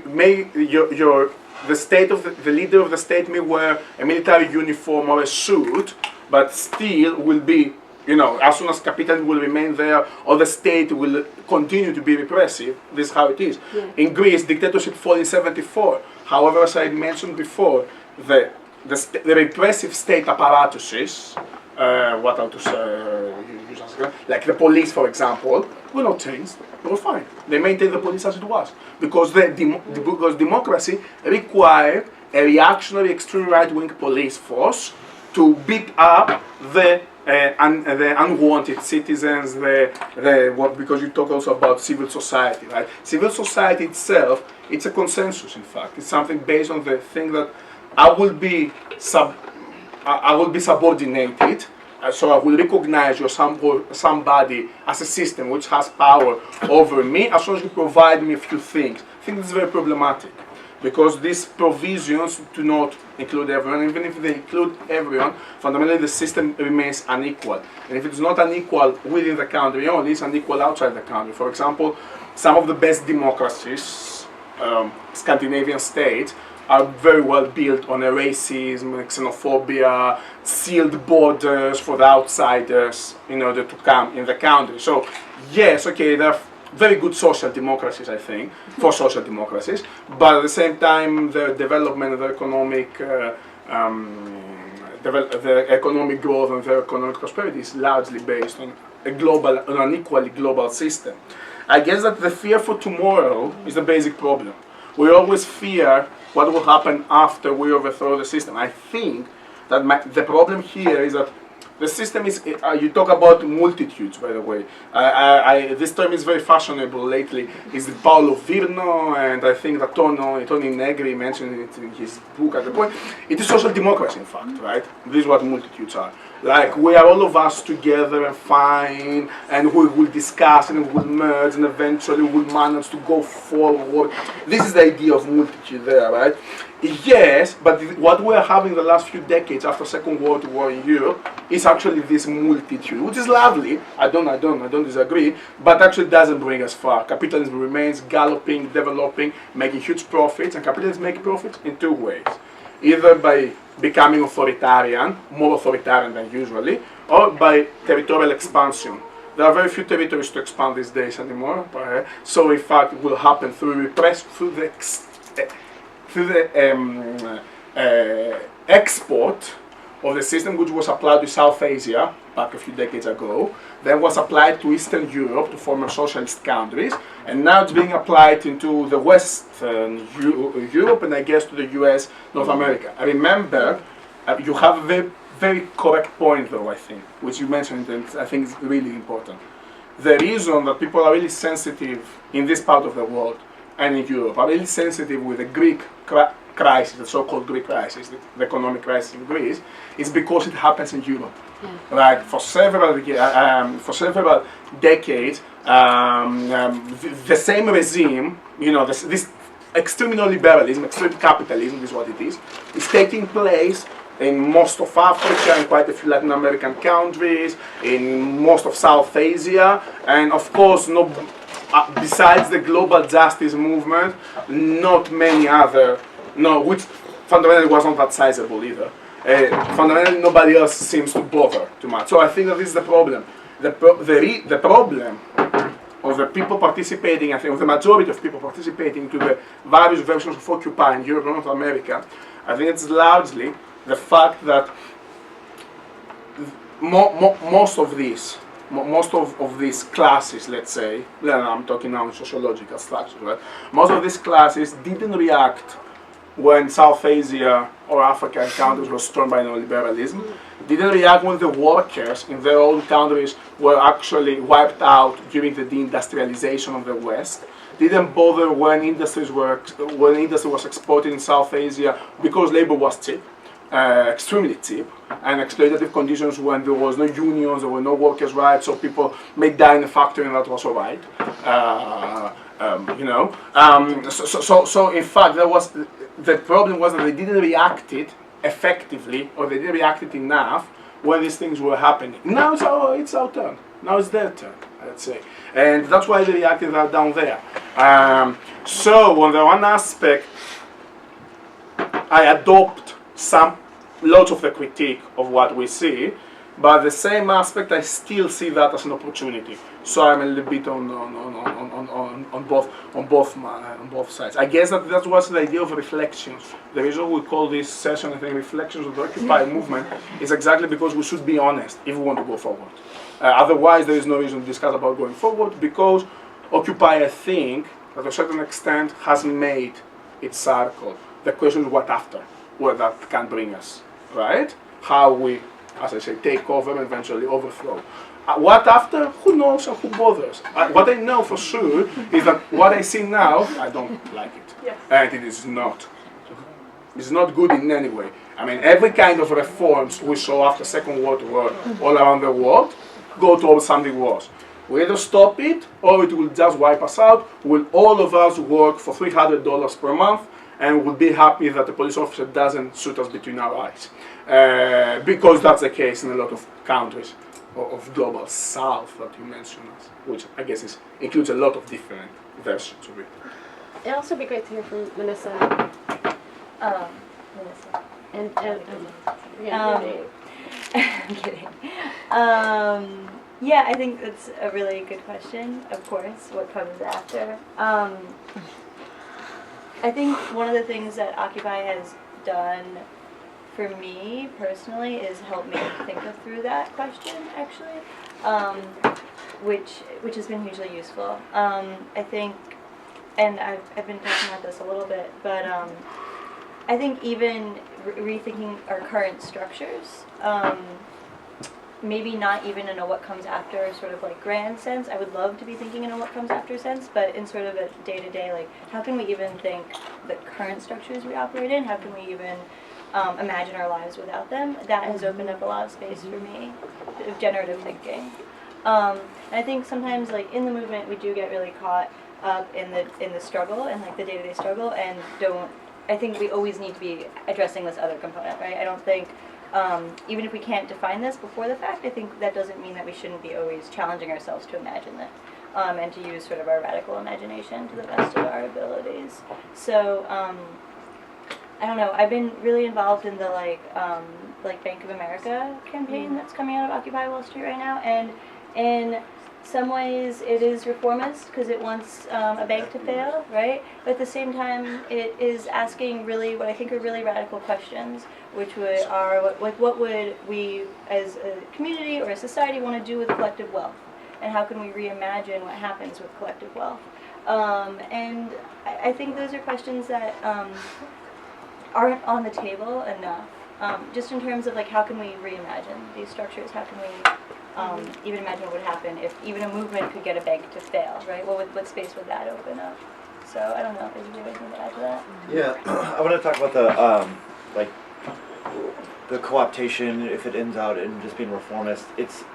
I don't think we can ever decide before the fact, before like the process runs its course. Like every radical, or like you can generalize it. So radical movements could, in their process of development, can either be repressed, can either be co-opted, or there could be a real revolution. And like we don't know. I mean, we push it as far as we can, and then if the police like violently kill us all, then that's it. You know, it's like you know, so like, or you know, if we get to this point, like Egypt's a good example. Like they had one sort of transition period, but then now they're in a period like they have to continue the revolution, and so they had their like sort of the bourgeois revolution, and now they have to have like the real social economic revolution, and so they're still trying to work that out. And if they fail, they fail. But I know they're trying hard. You know, like so it's like we can't define it out of fact. We just try to push movements as far as we can. And then I wanted to comment a little bit. I think there's a step missing that I want to add, and that is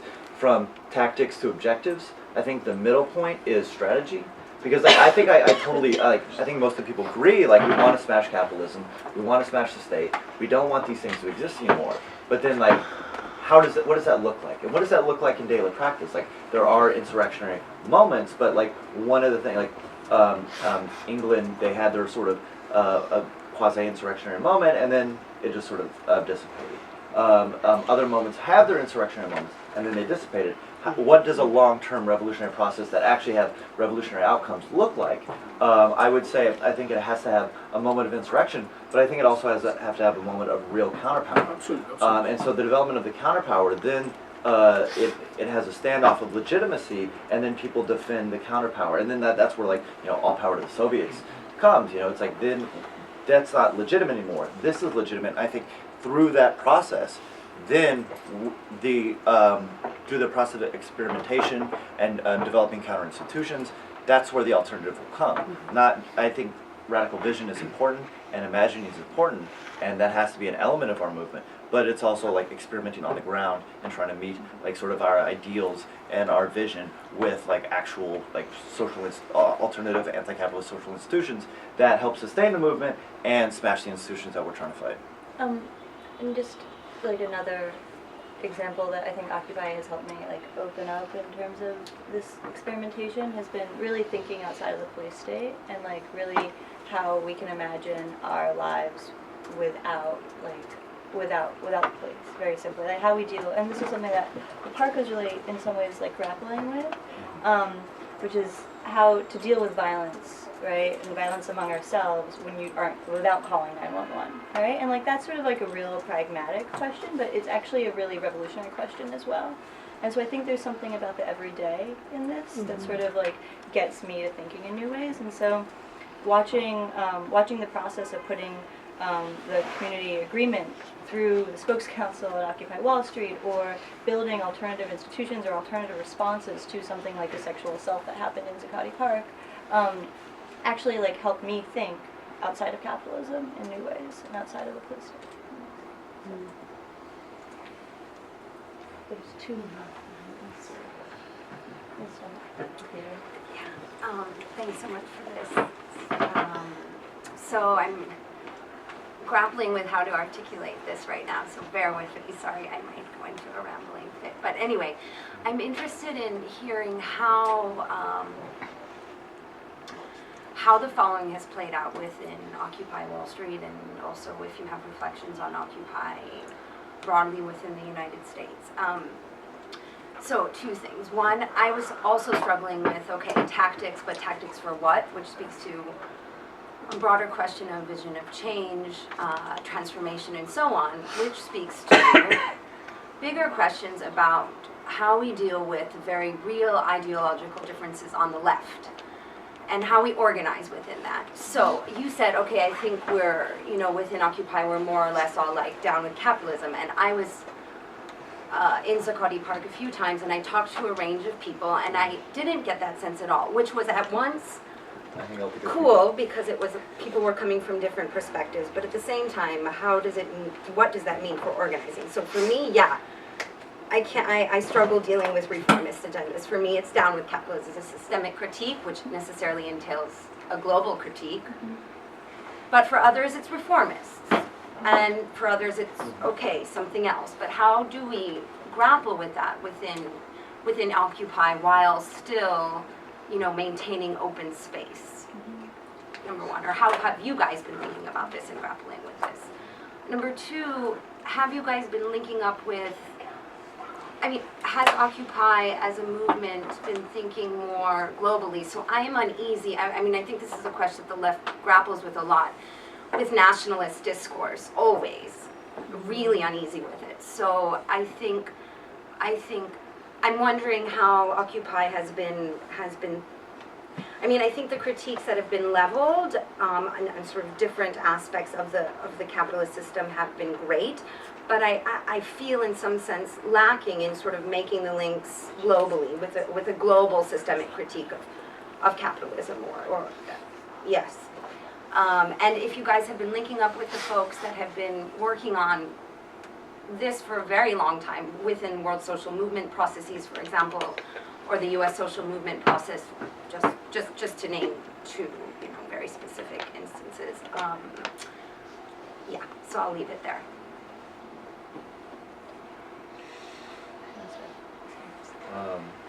Oh yes, okay. So,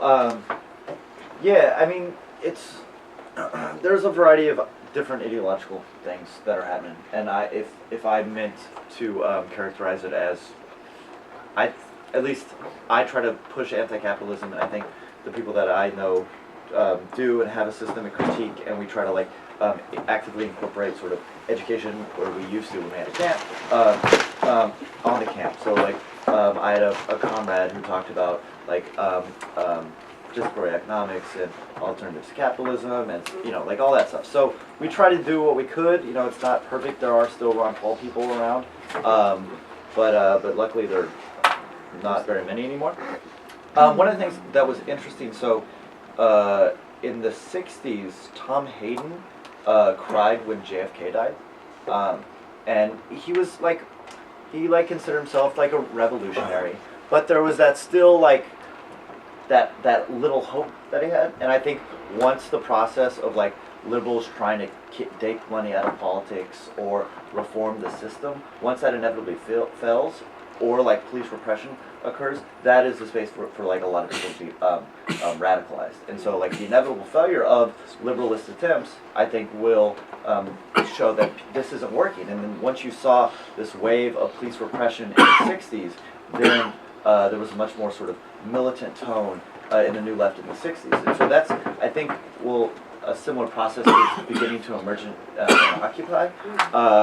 And then, what was the other one? Global. Just to dig on the reforms, this is definitely a tension.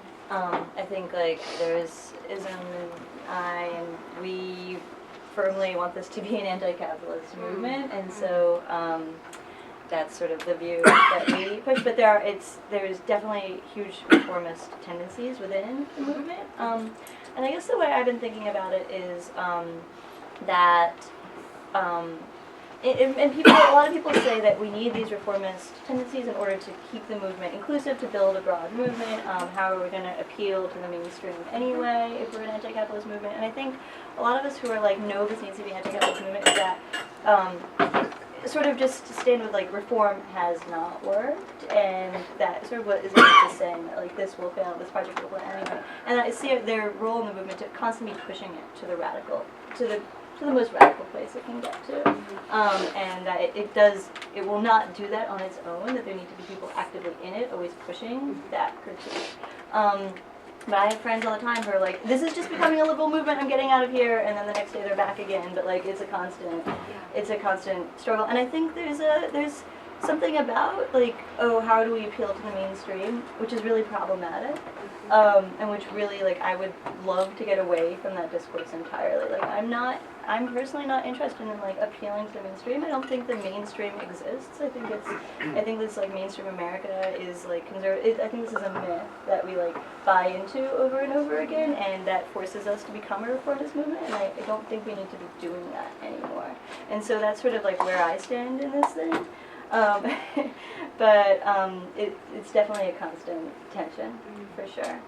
So, and I think the nationalism too is there, right? This like, we want the American dream back. Yeah, because I think that's really problematic. Mm-hmm. Because Yes. it's for whom? Who was there? I mean, Yeah, no. communities in this country, in this world, have been under in crisis and security Mhm. forever. Yeah. I mean, indigenous communities, just thinking in, but Yeah. yeah. So I don't know. That's really difficult. And you know, I don't know, the middle class in the U.S., what that even means, is doing okay. It's always on the backs of someone else. Mm-hmm. Always. Someone else, somewhere else. Yeah. I think like one of the ways to, like, I've been thinking through this is really pushing sort of like racial justice analysis on the movement, as one of these ways to sort of, if the movement can really acknowledge that like capitalism works on racism, it has to, then you have to deconstruct those at the same time, and that sort of gets us away again from this mainstream, and this we want America back sort of. Yeah. So I've been attempting. It's not fun. Because we have experience with this in Oakland. The tension here is that we're all anti-capitalist. Like, we all want to see the system overthrown. But empires crumble from the periphery first. Perhaps Greece can overthrow neoliberalism and get themselves out of the system in Africa and Latin America. But we are in the belly of the beast right here. Rome did not fall. Rome fell over 100 years or more from the periphery first. Our job here is to make space for Greece to get themselves out, to crumble this empire as quickly as possible. And the way we have to do that here is by building a mass movement. And if we have to use certain things, certain calls that appear reformist on the surface to win over the multitudes, like raising the minimum wage, those can be very, very effective. The social antagonists in Oakland, the insurrectionists in Oakland, who have been pushing an insurrectionary model, have hurt our Occupy movement. Our numbers have dwindled. You wouldn't have an Occupy movement without them, though. What's that? You wouldn't have an Occupy movement without them because they started. Of course not. Of course, yeah, right. They were there I'm the an first day. anarchist. Absolutely. I mean, but you don't really sound like an anarchist when you're pushing for minimum wage, though, man. Well, I'll show you the anarchy tattoo on my back if you want. I'm just saying, I don't think we risk as much as we did in the first few months being co-opted by We all make liberals. childhood mistakes. But And we can afford to broaden our message a little bit because we are radical. The Occupy is radical. It's a delicate balance, though. I hear you. no, I it's hear you. not a delicate balance, you know? No, building a mass movement in this country and being hyper-insurrectionist, calling for insurrection and overthrow of capitalism, is it got to be a delicate balance. It's the main question this movement's addressing right now, and I'm just saying, let's think carefully and let's learn from the lessons that are happening. So. I have like a kind of like a visceral kind of like I feel like there are a lot of assumptions in this room about like that we like everyone here wants to overthrow capitalism and everyone here wants to overthrow the state. I'm on the fence about that, and I think that like this idea of like starting a revolution I think that most people on whose backs the middle class is built or capitalism operates don't in fact want to overthrow capitalism. They just want a chance to participate in it. So that everyone doesn't want like co-ops and credit unions. They just want like a regular supermarket in their neighborhood, for example. You know, like they just want capitalism to work for them. They don't necessarily, you know, want like to overthrow the system that's not working for them. And so, I mean, I'm just speaking like I can't speak globally. I feel like that's how a lot of people here in America who are getting screwed by capitalism in fact feel. So go ahead. Yeah, no, I just wanted to put that out there and hear what you guys have to say. I think that's something important which was mentioned already. Besides the more spectacular part of overthrowing this place, by the way, Occupy is part of the spectacle to a certain extent, or revolts and insurrectional events, there is the insurrectionism approach and insurrectionist behavior in everyday life. In other words, if your boss pressurizes him, kick their ass. If police officer push you, punch them in your face. You cannot be on the situation that, you know, like talking rhetorically and philosophically about an overthrow of capitalism, an overthrow or a better system, because even a reformistic demand, when nobody is ready to fight for it, it will not happen. Right, it won't come. Fundamentally, most of the workers' movements were reformistic for several decades. Right, the better salaries, demanding for a better salary is a reformistic demand. Demanding for control of the means of production is a revolutionary demand. Right. So obviously, and even better, demanding the abolition of labor and labor for a few hours per day for everyone is even more revolutionary demand. So altogether, I think that the issue is what we have to realize that if we are in Zuccotti Park or in Syntagma Square 3 hours per day or 3 nights and days, and then we're just ready to obey and be nice to the within processes and contexts which subordinate us, it won't bring us far. Which I think that is an important thing which mentioned here. So you don't necessarily, if in the USA really a potential insurrection sounds like unbelievable, which I don't believe that anywhere sounds unbelievable. I mean, if not, as the slogan goes in Athens, if not now, then when? And if not ourselves, us, then who? Right?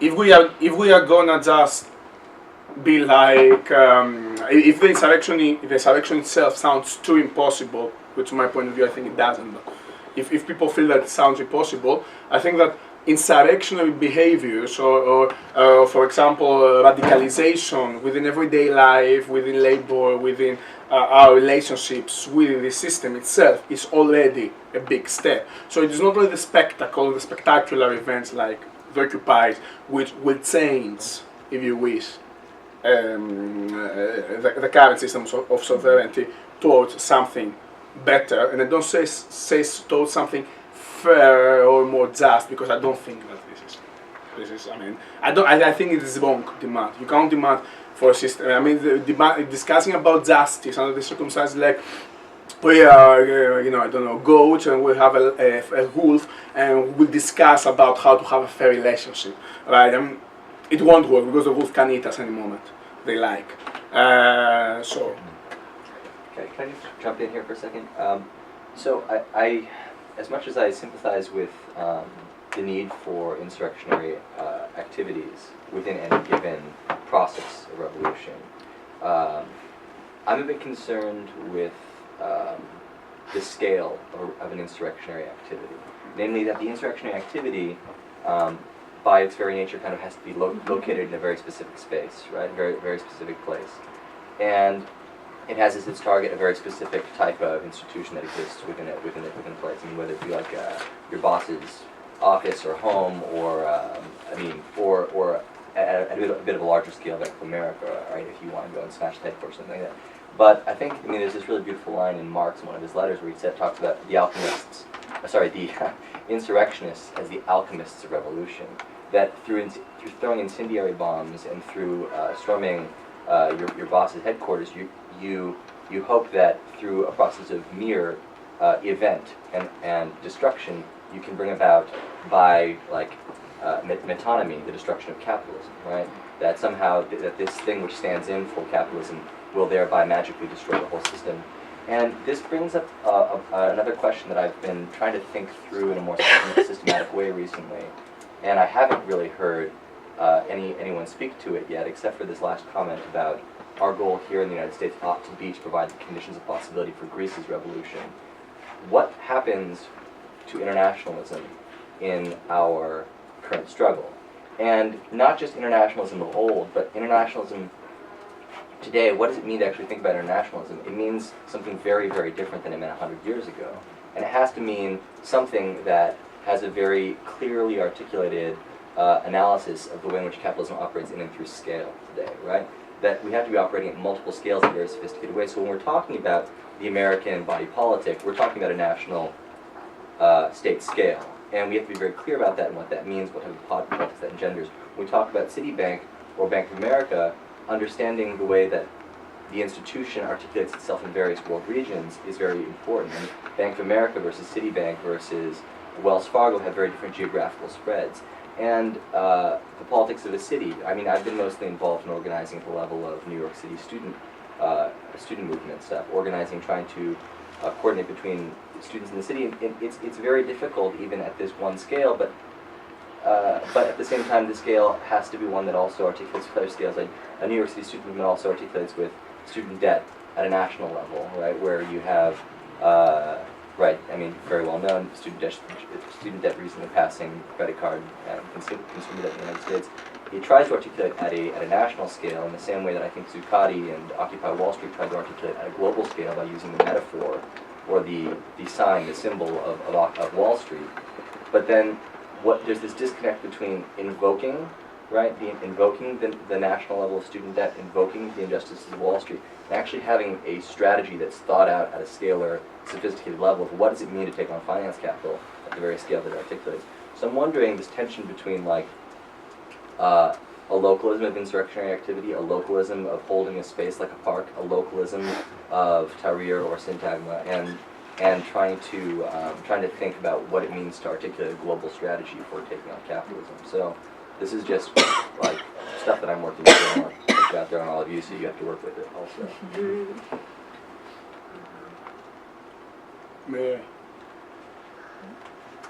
Okay, mixing Marxism and insurrectionism is wrong. Because while Marx was very good into analyzing the system, I think that he was a very bad insurrectionist. So yes, Marx was very, I think I have heard before that quote, I think, I'm not sure, perhaps, that insurrectionism is like an alchemistic practice. It's actually Blanquism is the actual quote. It's Blanqui, yeah, thanks. No, it's the insurrectionists are it was the blank. It's Blanqui. Okay, I can pull it. Okay. I mean, it was a confusion there. I was not sure if it was from Marx, but I have heard before that. Anyway, I think it's wrong because actually Marx, I mean, a Marxist perspective a Marxist tactic to go and talk back about tactics will not bring us far, I'm afraid. Internationalism, I think it's a big difference between internationalism and expecting somebody else to do the revolt or supporting somebody else to do the revolt. I think that it won't work. It cannot work like this. However, I estimate a lot, and I think it's very important, international solidarity. Marxism and insurrectionism and where this brings us forward. I mean, there are always a lot of, I think, reasons not to revolt, right? The question, I'm afraid that mostly, and I'm talking also about myself, I think the biggest problem is the fear.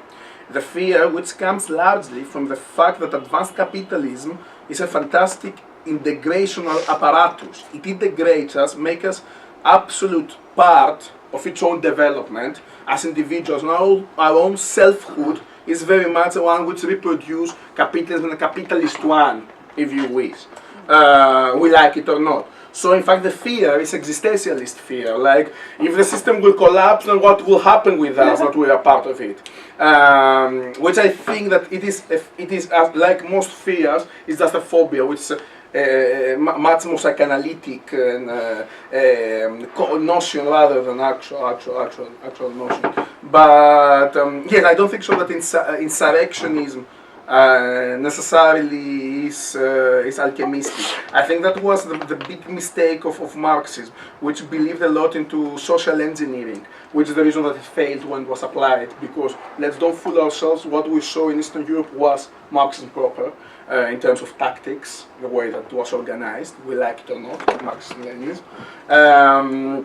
So I really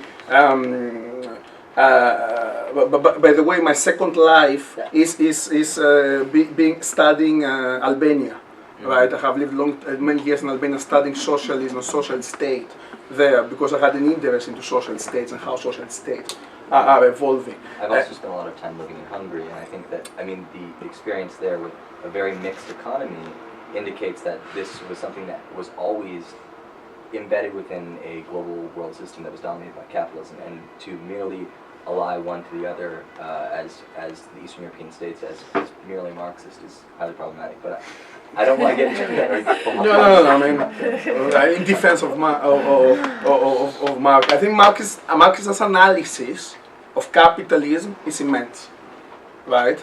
I think that as tactic to overcome and overthrow and resist to that system was wrong. Let me put it as simple as that, right? To oversimplify this argument, which perhaps we agree. Okay. I just want to signal not that we do need to wrap up. So I like to invite people to also, we won't end quite yet, but carry on the conversation after we start closing up the event. But we'll take a few more comments first, and then I just want to be cognizant of the fact that a lot of people in this room also spent the entire weekend either doing jail support or reoccupying the park, or perhaps at Left Forum, or on panels, or attempting to do all of the above, and probably could use a couple extra hours of sleep. So is there, maybe we can just open up for another 5 minutes or so, and then we'll have some concluding thoughts. Are there things that people definitely are eager to put on the table?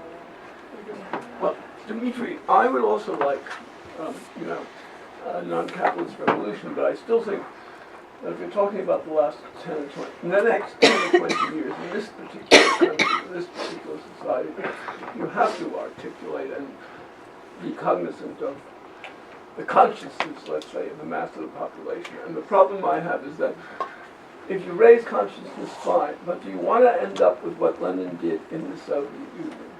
Or do you, or not? Because the vision was fine. If there had been a revolution in Germany and a few other capitalist countries, perhaps there would have been some realization. But I'm really wondering in practical terms, do you really think that this is going to happen? And I don't want to be pessimistic, but the point is, should the movement or should it not articulate some minimal goal? And then there's a question of leadership as well, but I'll leave it at that.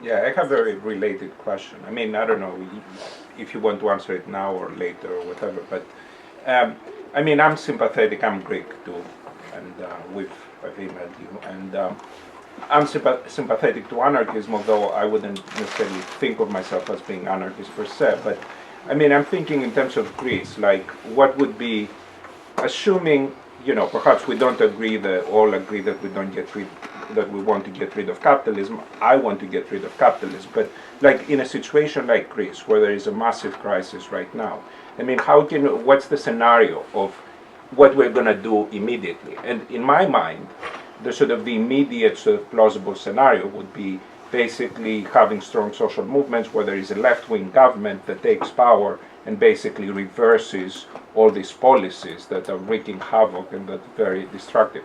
I mean, I wonder what you would think about that. Do you think that's not part of the way to move in a revolutionary direction or a less destructive direction, and if not, what would be the alternative sort of trajectory that we would have to follow? Do you want me to respond to that, or do you want to? Sure, yeah. Or are there other questions that people have to, yeah? I have a question specific to the Greek case.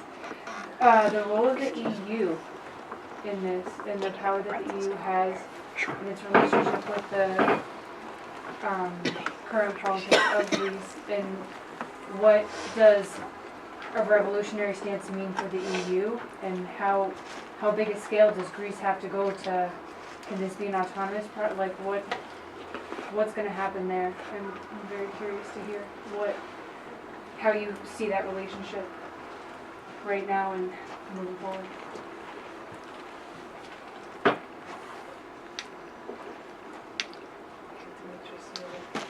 Right. Give it a go in 5 minutes. No, less actually, yeah, because I'm getting tired as well. I'm getting tired. It goes over 2 hours now. Okay.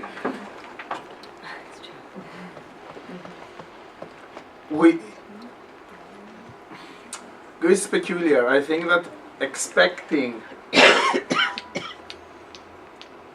every state is peculiar, every place is peculiar, but expecting a revolt to happen there and actually through this revolt the EU to collapse, I think it's difficult because a country cannot make a currency or capitalist apparatus collapse. Capitalist apparatus is very advanced and will maintain itself.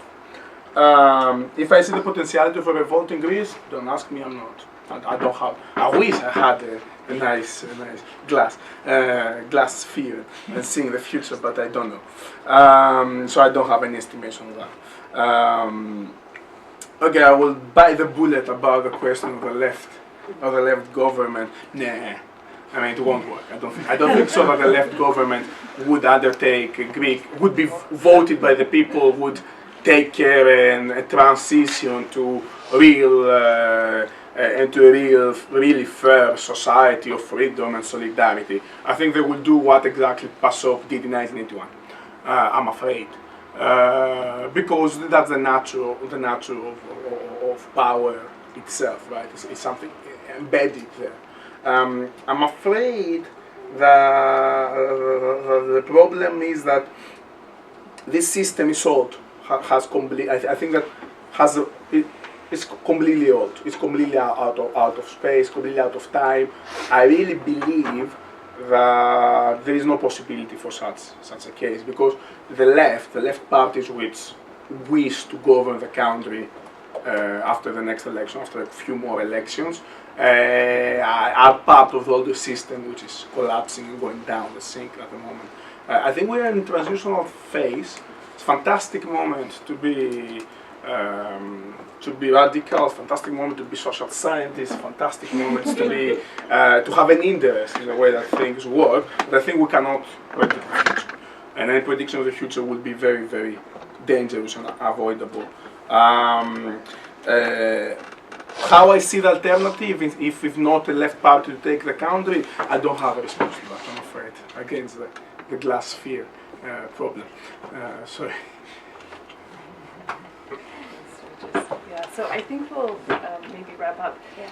I was thinking it might be nice to just maybe end on, in like a sentence or two, each of you could say a little bit about what you're excited about in the coming spring. I think it might be nice to end on a note of, I think there's a lot of amazing stuff coming up, a lot of amazing organizing happening. If you're not too tired, maybe you guys could pitch in and just get us walking out of here feeling energized by all the stuff that's going to be going on in the next time. And you two can Yeah, I got 3 sentences. One, the party form is a failure, and we need to just completely disregard it.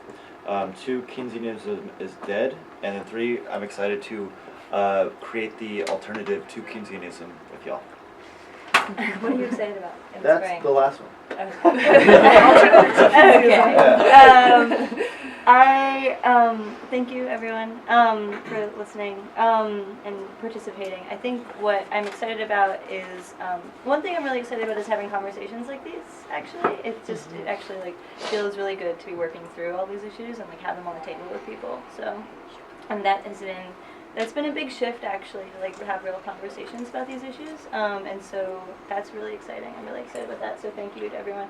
I'm excited about like, you know, this weekend was kind of brutal, but I'm also excited about the way the movement I think spring is here, spring is now. We've been talking about the spring all winter, and now it's actually spring, and so I'm excited about the potential for spring and all sorts of projects.